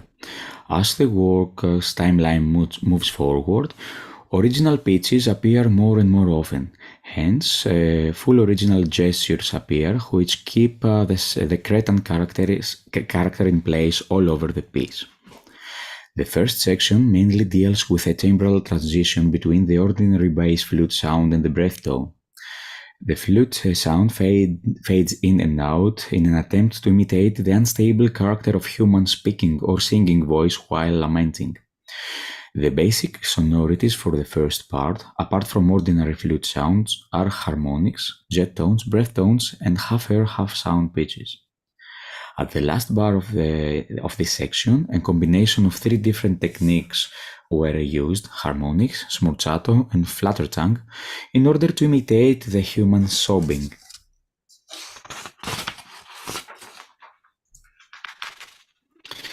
The second part of the piece recycles the music material exposed at the previous part in a developmental way.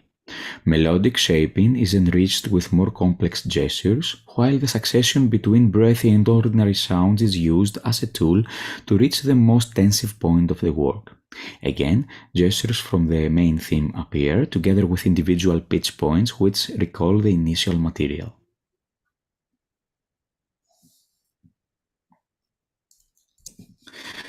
At the third and final section of the piece, various ideas from the initial and middle part reappear in varied forms, such as the smorzato sobbing idea, the D minor scales, and the peak motif, which is placed at the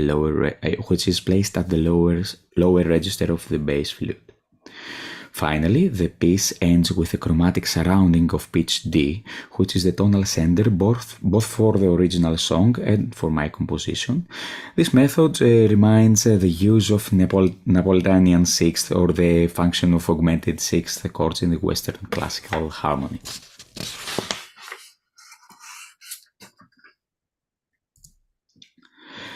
The conclusion of this presentation will be made through the most recent piece I wrote, Cretan Dance for Piano.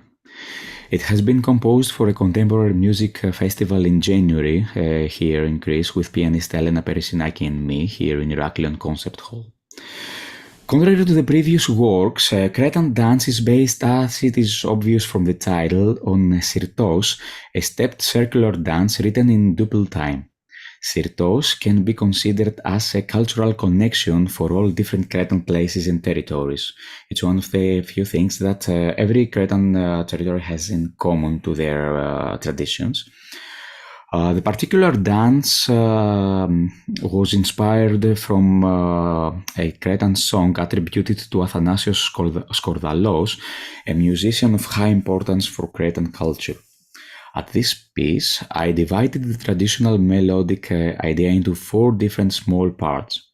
Each of them was used as a thematic core in order to organize the structure of the work. More specifically, the piece consists of 4 sections. Each of them is based on a very small motif taken from the original theme as mentioned before. Rhythmically, I attempted to extend the double time of the original dance by introducing different forms of double time, such as the 6/8 or 4/8.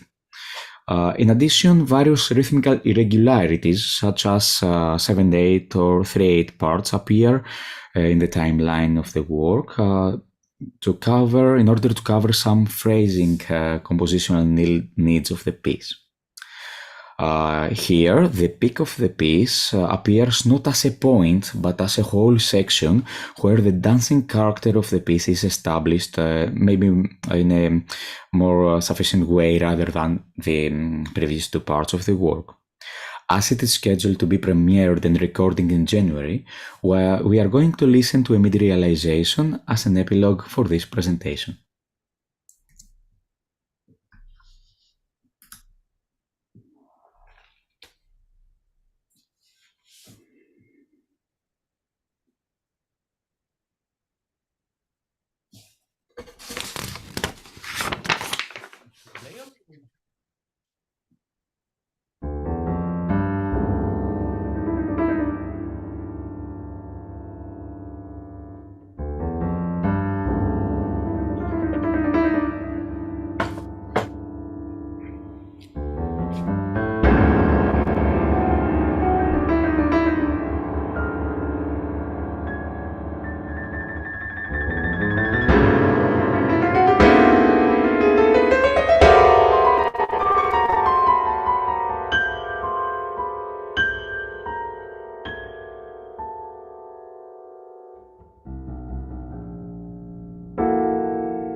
Thank you for your time and for your attention.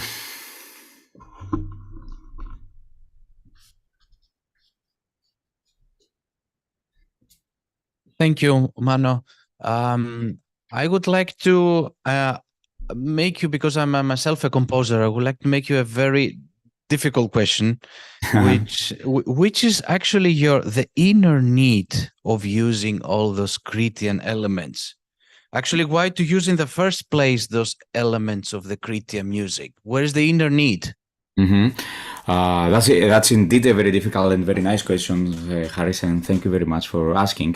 I think, in my personal point of view, everything is a matter of expression. I want to express myself in various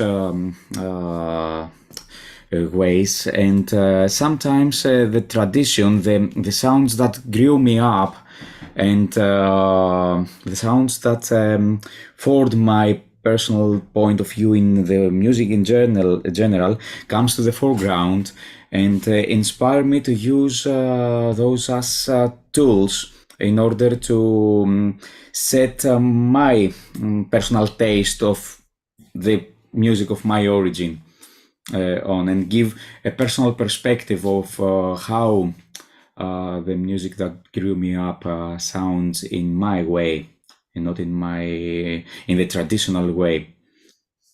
Okay. Thank you. Ευχαριστώ. Questions?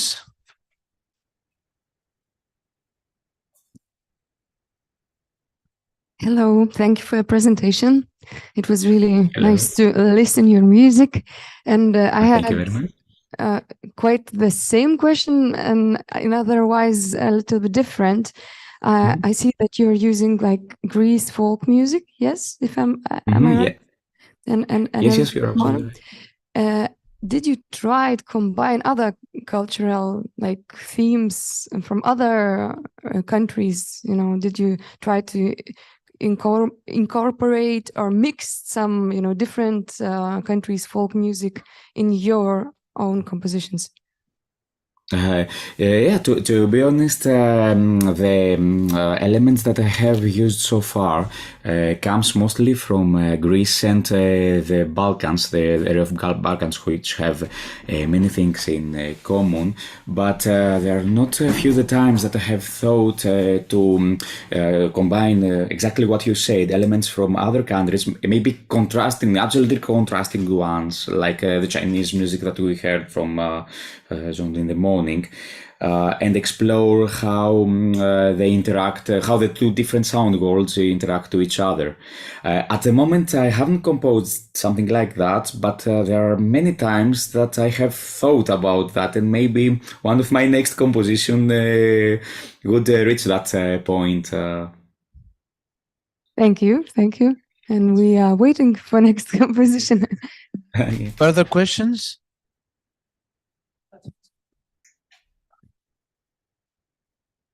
Thank you very much, Manos. And I'm just curious, I noticed that the three pieces you shared with us today are all in memoriams for various people who have passed away.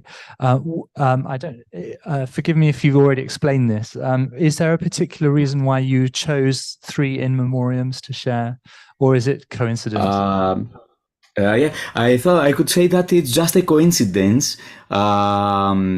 The first two pieces were in memoriam of one friend and my teacher in composition here in Greece, but the third one is in memoriam just to the very, very important traditional musicians. There was not a particular reason for placing three memoriam pieces in line, and there are other works of mine that are not like that, and use elements of Crete in a very different way, like rhythmical patterns, and also not in a solo concept, but in orchestra and string and piano pieces, which are going to be recorded this year. So my answer can be that it's just a coincidence and nothing more than that. I would like to ask if, considering the last piece, the Cretan dance, if you see that in the tradition, in the path of Constantinidis and Skalkotas, do you see that in this path that's a product or that started from those and reached you? Yeah, of course. Now, Haris, thank you again for raising this question. You are talking about a paragraph that I'm going to write of the written text for the publishing. Of course, there are a huge amount of composers in Greek, just like Skalkotas and Konstantinidis and Antoniou. In my opinion, these three did it maybe, let me dare to say, better than the others. That took the Greek tradition and placed on the concert hall and the concert scene. Of course, a huge, big piece of inspiration came from Skalkotas. He has done two versions of Kritikos dancing, the second. Yes. Also the Cretan Fair, the Cretan Feast by Samaras, and I would like to write a piece in my own way with all these experiences previous hearing from important composers such as the huge personality of Nikos Skalkotas. Yeah, that will be great. Yes. A question, or shall we continue? Maybe. Thank you, Mano. Ευχαριστούμε πολύ. Thank you very much. Thank you so much. And I wish I see all of you in person next year. Now we go towards our last presenter, Raminta Noyanite. She is a doctoral student in the arts of Lithuanian Academy of Music and Theatre, a lecturer in the composition department, and she will, in her presentations, aim to foster a dialogue on the dynamic relationship between music, technology, and cultural heritage. In the morning, I have done some kind of a bit of research as a chairman, and I was astounded how many contributions from LRT I have found about Raminta. Raminta, you must be something like a celebrity in this country. Sorry that I didn't know you before. Only from my lectures, maybe here. Thank you. Yeah. No, good morning or hello everybody. Yeah, sometimes I am showing myself like singer songwriter, but I'm trying to be not so bipolar in my composition anymore. So nowadays I'm more into technologies. Of course, I'm still using my voice. So yeah, it's like one part of my music is more for popular areas, and what I will show you today, that will be without voice and not in a song form. But I'm very happy to share with you my thoughts. And I am really thinking, when I was preparing for this conference, I need to share on Zoom, yeah? Okay. No. Yep.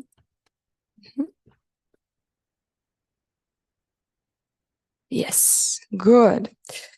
So when I was preparing for this conference, really, I found a few really interesting points I was thinking about, and because the technological development of music composition tools is a spontaneous process that encourages music composers to seek new compositional solutions and achieve new results.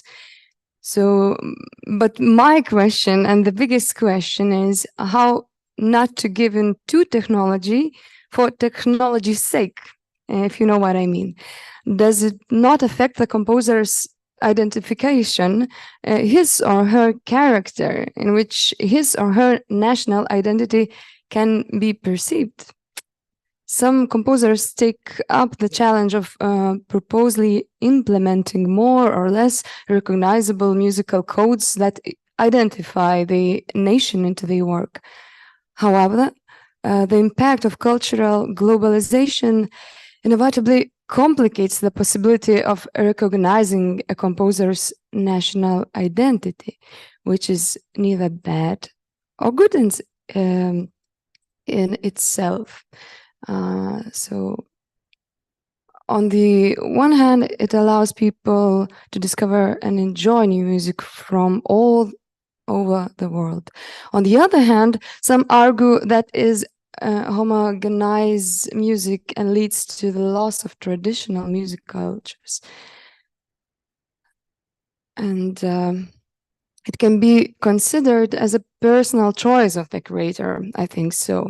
In this presentation, I will talk about my personal compositional experience and how I have discovered cultural traits that interact between technological tools and personal identity thought, a new compositional technique of using gesture-controlled interactive devices I wear now.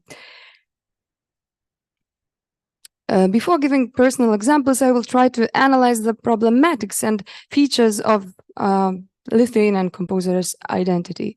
First of all, I would like to name the concept of national identity. Federico Nyborg defines what national identity is in general terms. It is how the people of a country perceive themselves and behave collectively. The assumption is that the citizens of each country share similar thoughts and cultural traits.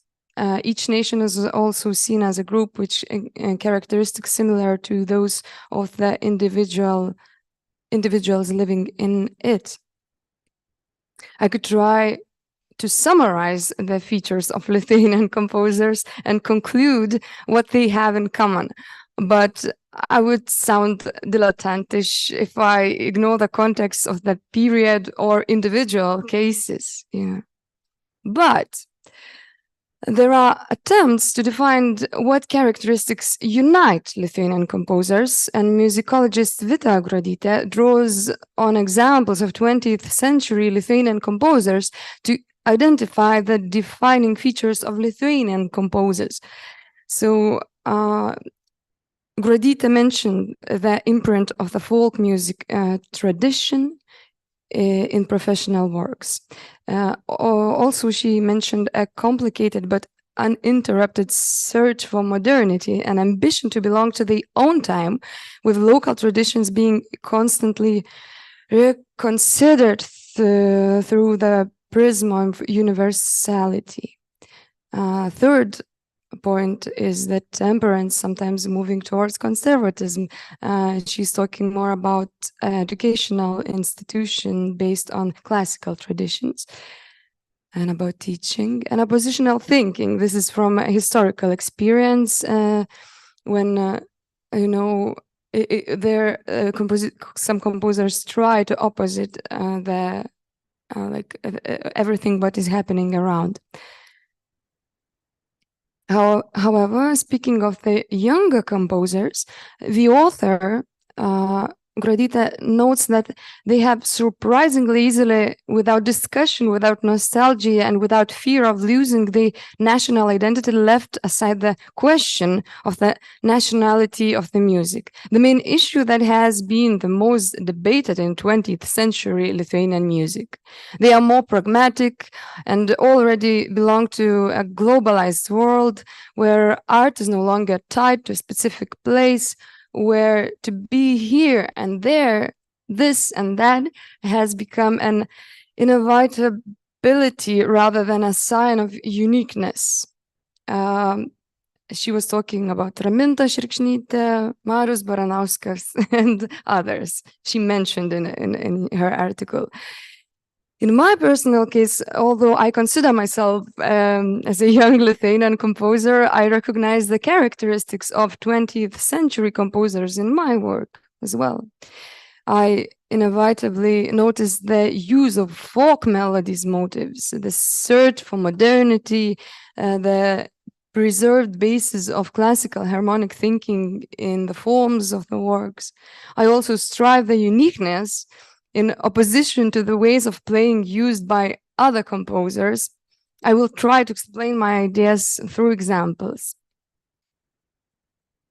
But before, I want to explain you the instrument I will represent to you today.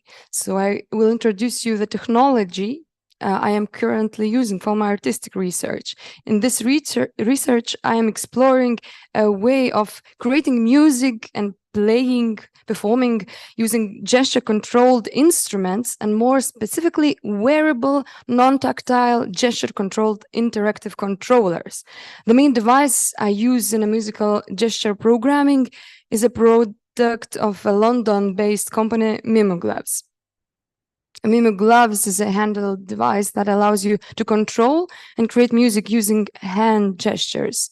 The glove design uses a variety of sensor systems and software to recognize and interpret movements, allowing flexible and expressive interaction with sound and music production.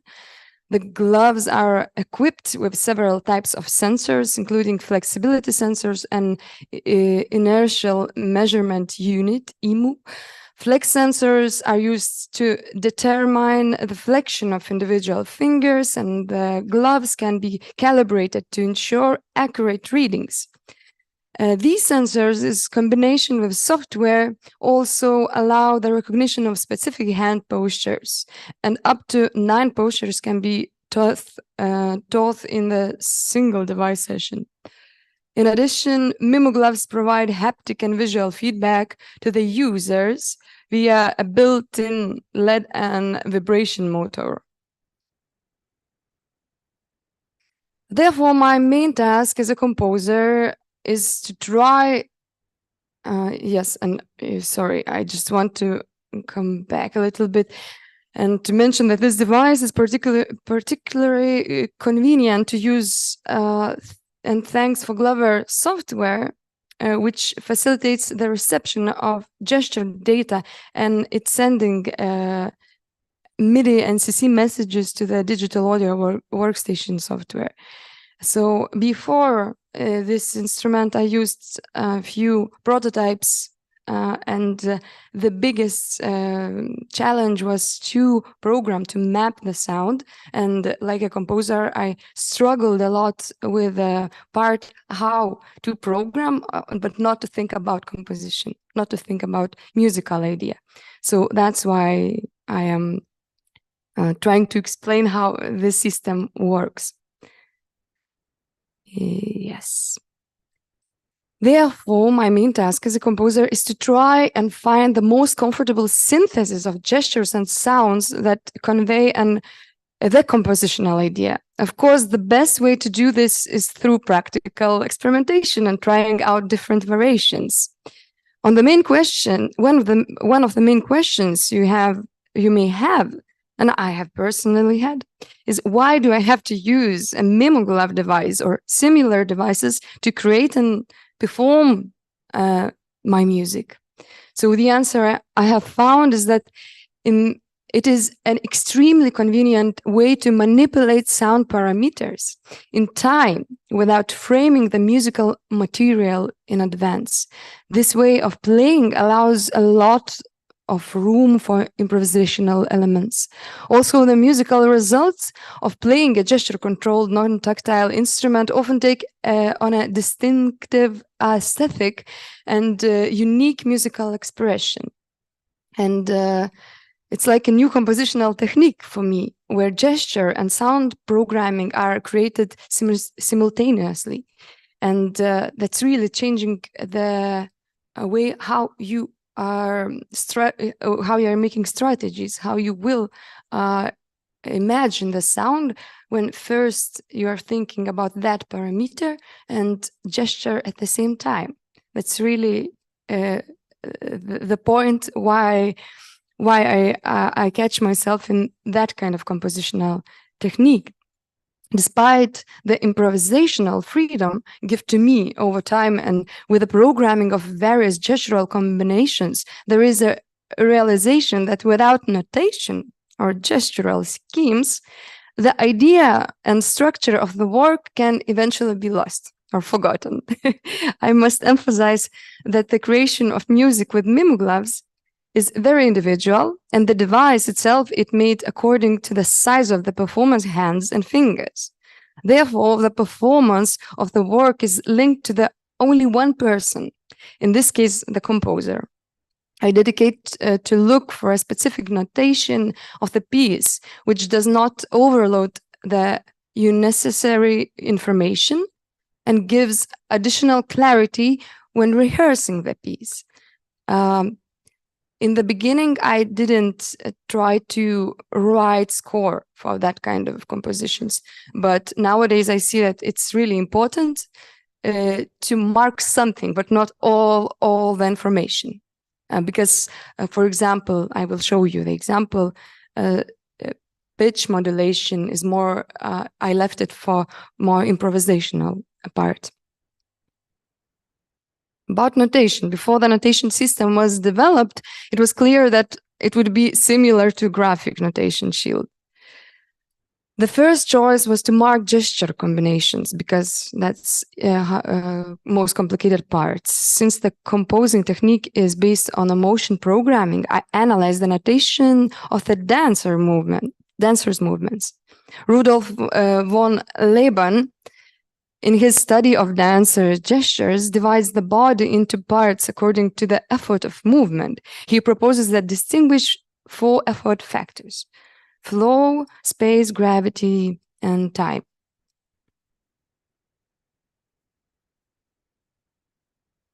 In addition to these movement parameters identified by Laban in a musical composition based on gesture control, there is also the usual need for marking sound parameters: dynamics, tempo, pitch marking, melodic and harmonic lines, rhythm marking.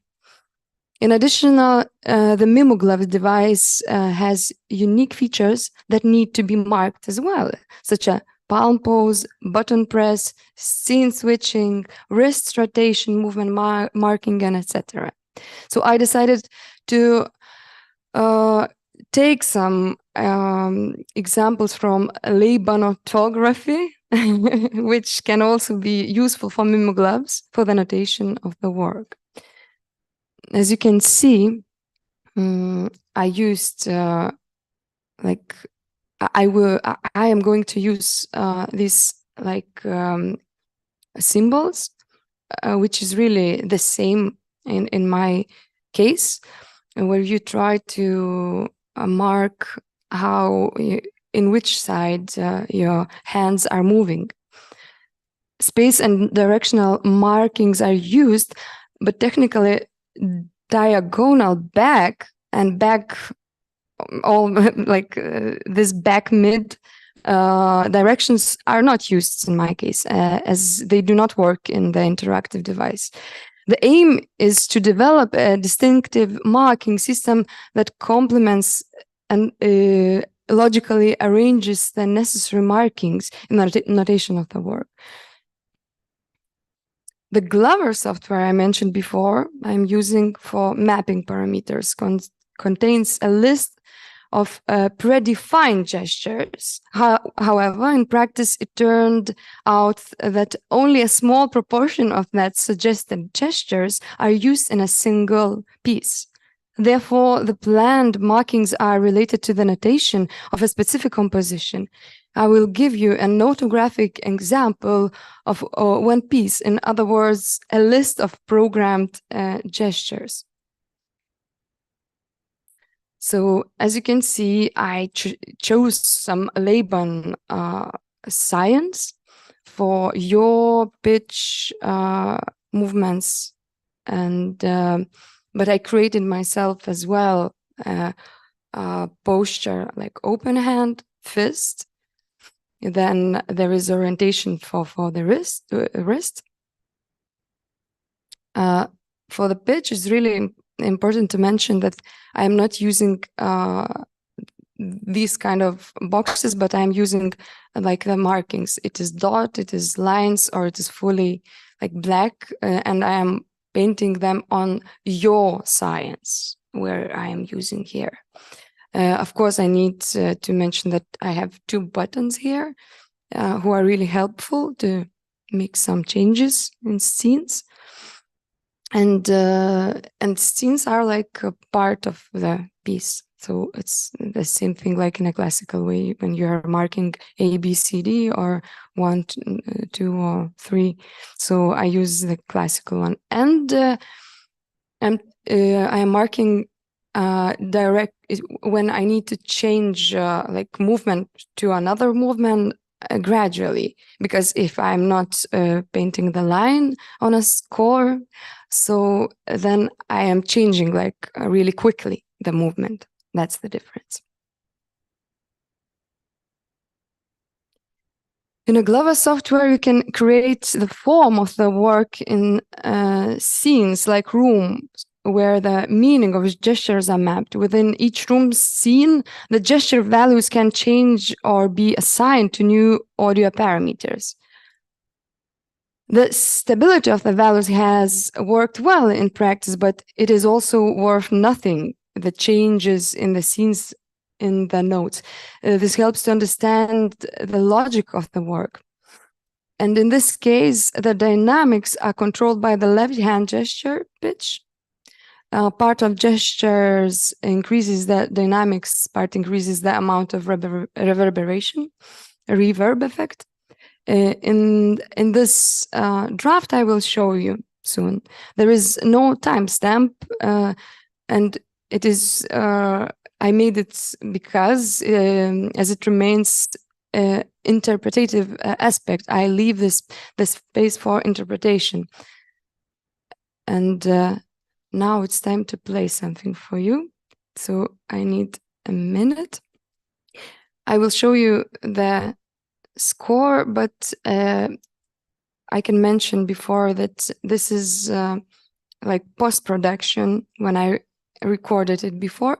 So maybe it's better to see this science and try to catch my movements. And I explain why later. So, sorry, 1 minute.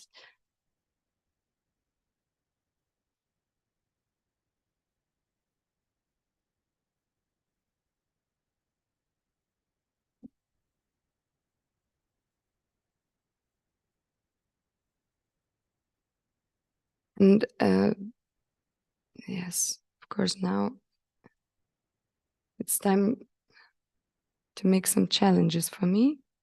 Un momento. Yes, yes, yes. Okay.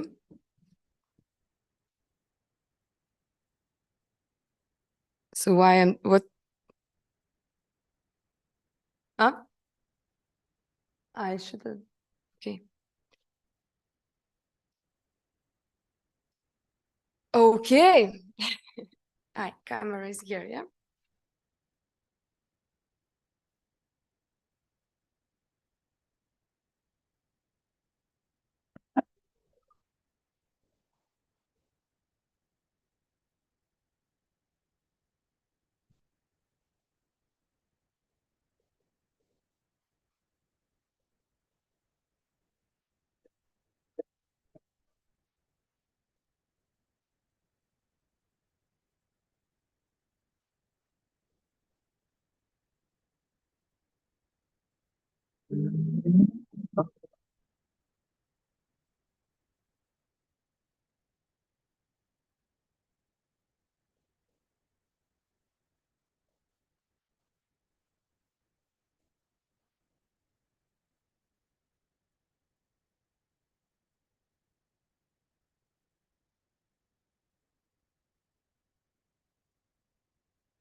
But I want to talk a little bit more. Okay. I want to explain a little bit. Can you turn the sound off? Or I can. Thanks. I left some sounds behind me. Okay, I need to share screen again? Okay. Yes. So I want to mention what I used in this piece. So I used 3 samples, and okay, maybe I need the sound again. Sorry.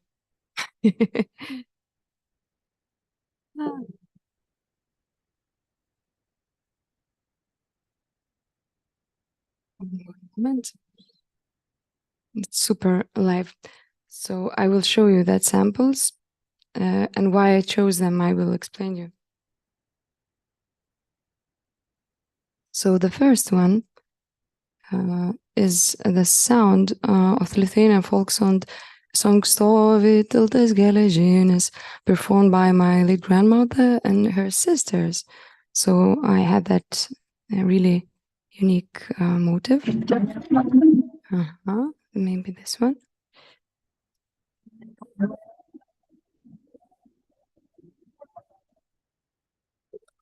It's this one. Yes.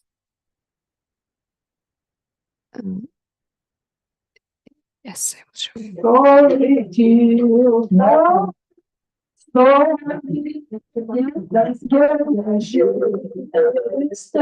Really traditional.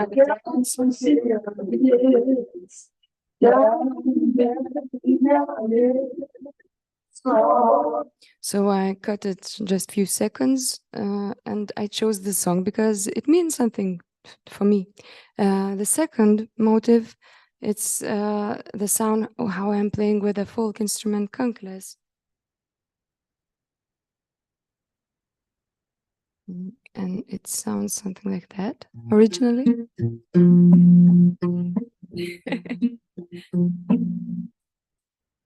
And the third and fourth sounds, because there were 4 scenes, there were Jews harp, and I used a good friend of mine, Egidijus Darulis, piece. It calls Attack, but I used only like a few seconds again. And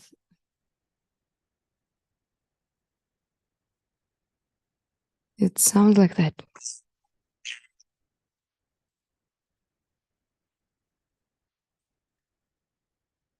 So I can imagine that you didn't found these samples in my piece, and that's the key. What I really like to I really like to leave some idea and genesis of national identity in my composition, but not in a clear way, not put on the table that identity aspects. So that's how I found the key how to make it. And again, I can mention why it is together related with that gestures, because like Mark Lehman and Rolf Inge Godoy said, distinguish between body-related gestures and sound-related gestures, but argue that the term musical gesture means much more than functional movement. And another quote I want to share with you is that gesture as a more or less elaborate combination of ritual and and technique allows a community to share established beliefs, dreams, and memories. So then I am using some, samples who have identification of folk songs, folk instruments, and combining them with the gestures. I think I am creating something meaningful, and I am creating the context for this piece. And gestures are often associated with conducting, which is something I also have a background in. So the technique of composition and performing music also reveals features of personal identity. And yesterday, our colleague Yusuke, if I'm calling his surname well, mentioned harmonized folk songs that were widely performed at song festivals, the Inushventas.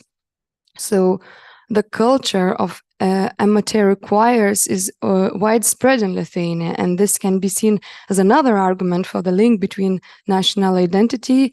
I had few pieces for choir and gloves as well, where I am combining choir voices and gloves together. And in conclusion, what I want to mention for you that in this presentation, I have given an example of how national identity can be preserved by using innovative means in music creation. And however, it is not my intention to prove that technology and various new ways of playing do not influence the globalization effect. It is often up to the composer, like I said in the beginning, to choose what context he introduces and his works, and how important it is for him to maintain a relationship with the identity of one or another nation. All the more so because the case I have presented is now disconnected from not disconnected from the performance aspects as well. So I think that it is happening naturally, and some of composers are not identifying themselves and not looking for that national identity. But I tried to analyze myself examples, and I found that I didn't mention rhythmical, harmonical aspects here, but I have no time, not so much time to this, but there is possibilities to find something more in it. So thank you very much for your attention. This is sources I used in this presentation.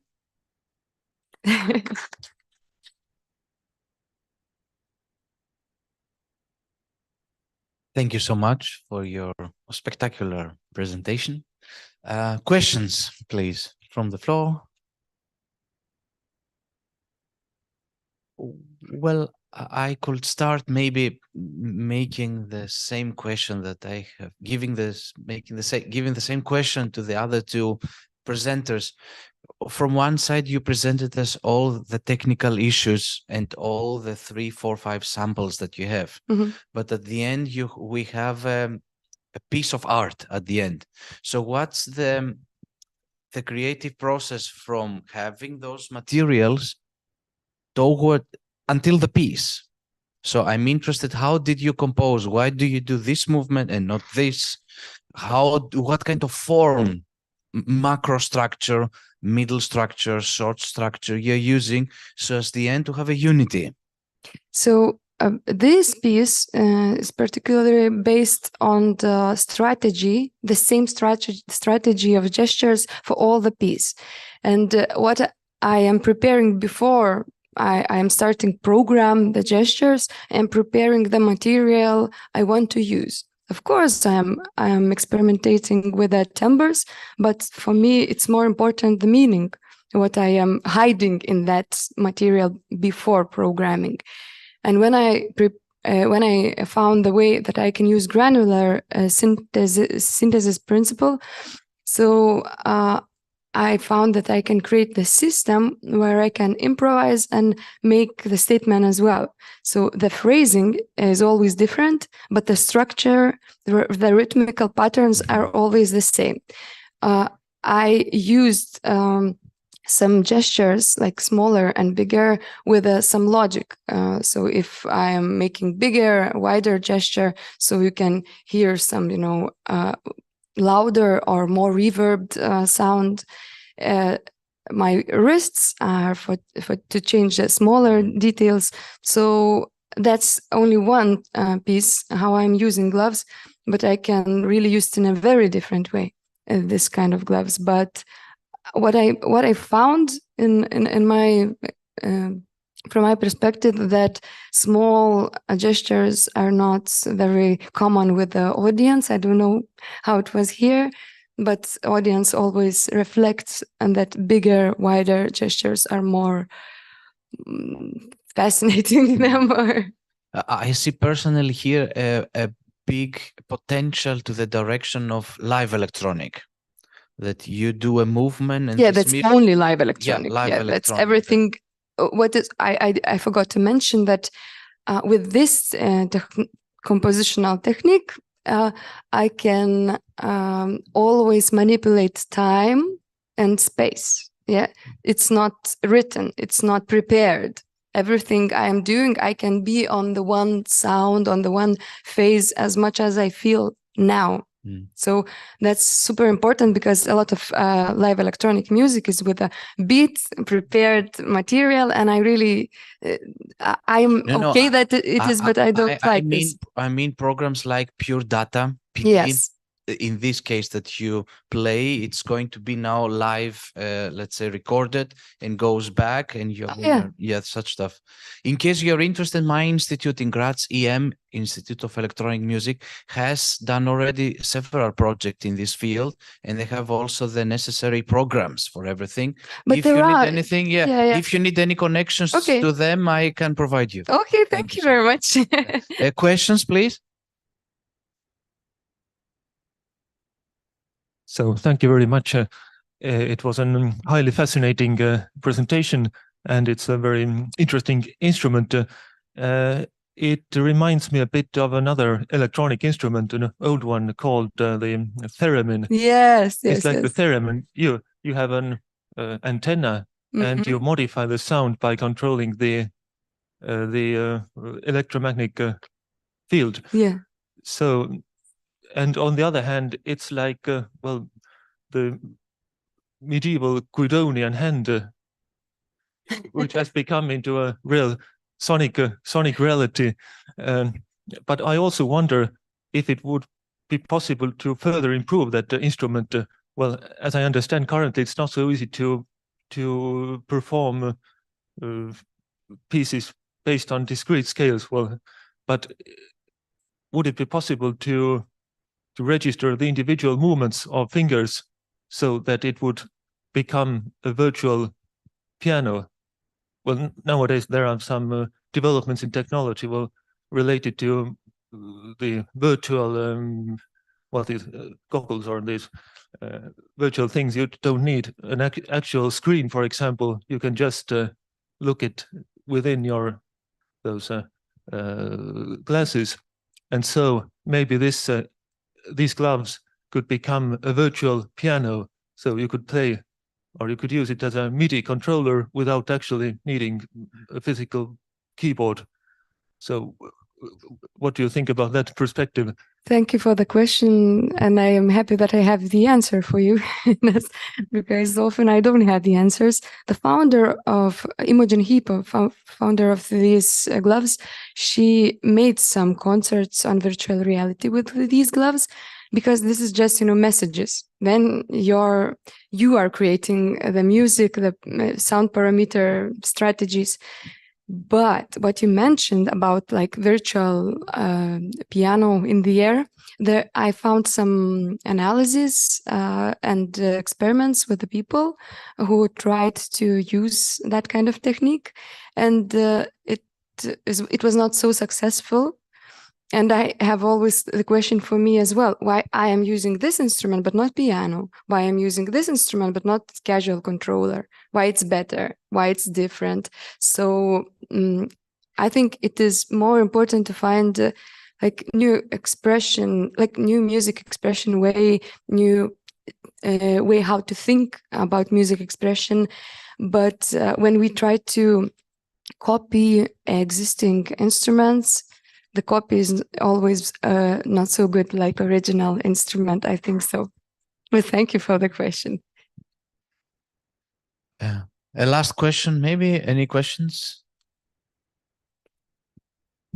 I just wanted to make a short comment that I find this device to kind of bridge the gap between the notion of musical gesture and physical gesture. You can combine them into one single unity.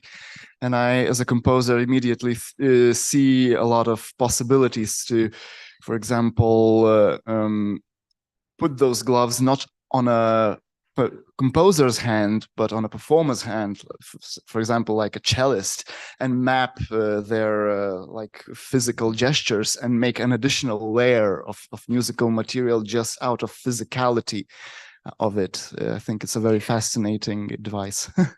There are one composer / performer celloist who is using Mimo gloves for his performances, and there are pianists. Sorry, I forgot their surnames, and but we were talking about this. So, like a tool to add to make some additional effects, it's super good device. I'm using it often for my voice, and it helps a lot. But for me, it's a challenge to create some like strategies for like this instrument, like for the soloists, because like effect controller nowadays you can use rings. There are Genki rings, there are different rings, smaller, like easier devices, and you don't need then these gloves. There is simple way how you can make like some effects for your instrument. Thank you. Thank you so much. Now I would like to give the microphone to my friend Mario for the closing speech. Thank you. Okay, so thanks for everyone. As we see the conference Principles of Music Composing, National versus Global, has come to an end. And we have to conclude somehow briefly. Yes, so we have 3 days of very intensive program. 18 papers were presented, covering a great variety of topics. We had 1 concert of new Lithuanian music and a roundtable discussion about folk instruments in contemporary contexts. So on behalf of the organizers, I'd like to thank all the speakers for sharing their insights and experiences with us. And your contribution have been invaluable, and I'm sure that they will inspire many of us to think more deeply about all the topics that were discussed here. I would also like to thank the attendees of the act and for their active participation and questions. And as most probably, or you know, the papers of the conference will be published in a peer-reviewed publication, Principles of Music Composing. So they will be available in a published version soon. And I would also once again like to express my gratitude to the Lithuanian Academy of Music and Theatre and Lithuanian Composers Union for helping organize this event, and Lithuanian Council for Culture for sponsoring it. And most importantly, I would like to express many thanks to all the people who contributed to make this event possible. Andrius Maslekovas for coordinating the event. Paulius Prasauskas for the assistance. Yes, and Professor Rimontas Janeliauskas for being the brains and inspirer of the conference. Yes, so your hard work and dedication have made this event possible. Would you like to tell something?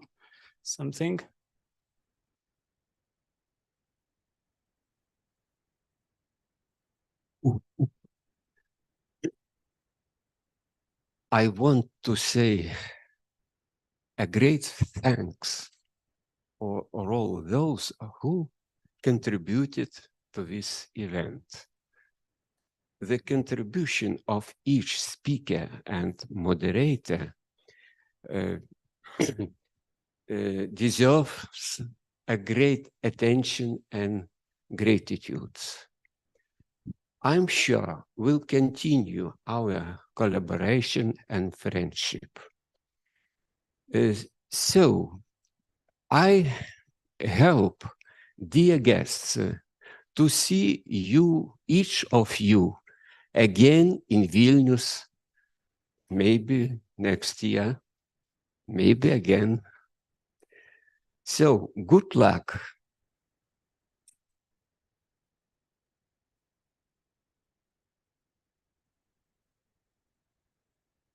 So thank you once again, and we look forward to seeing you later next year or any year. This is annual conference, as you know.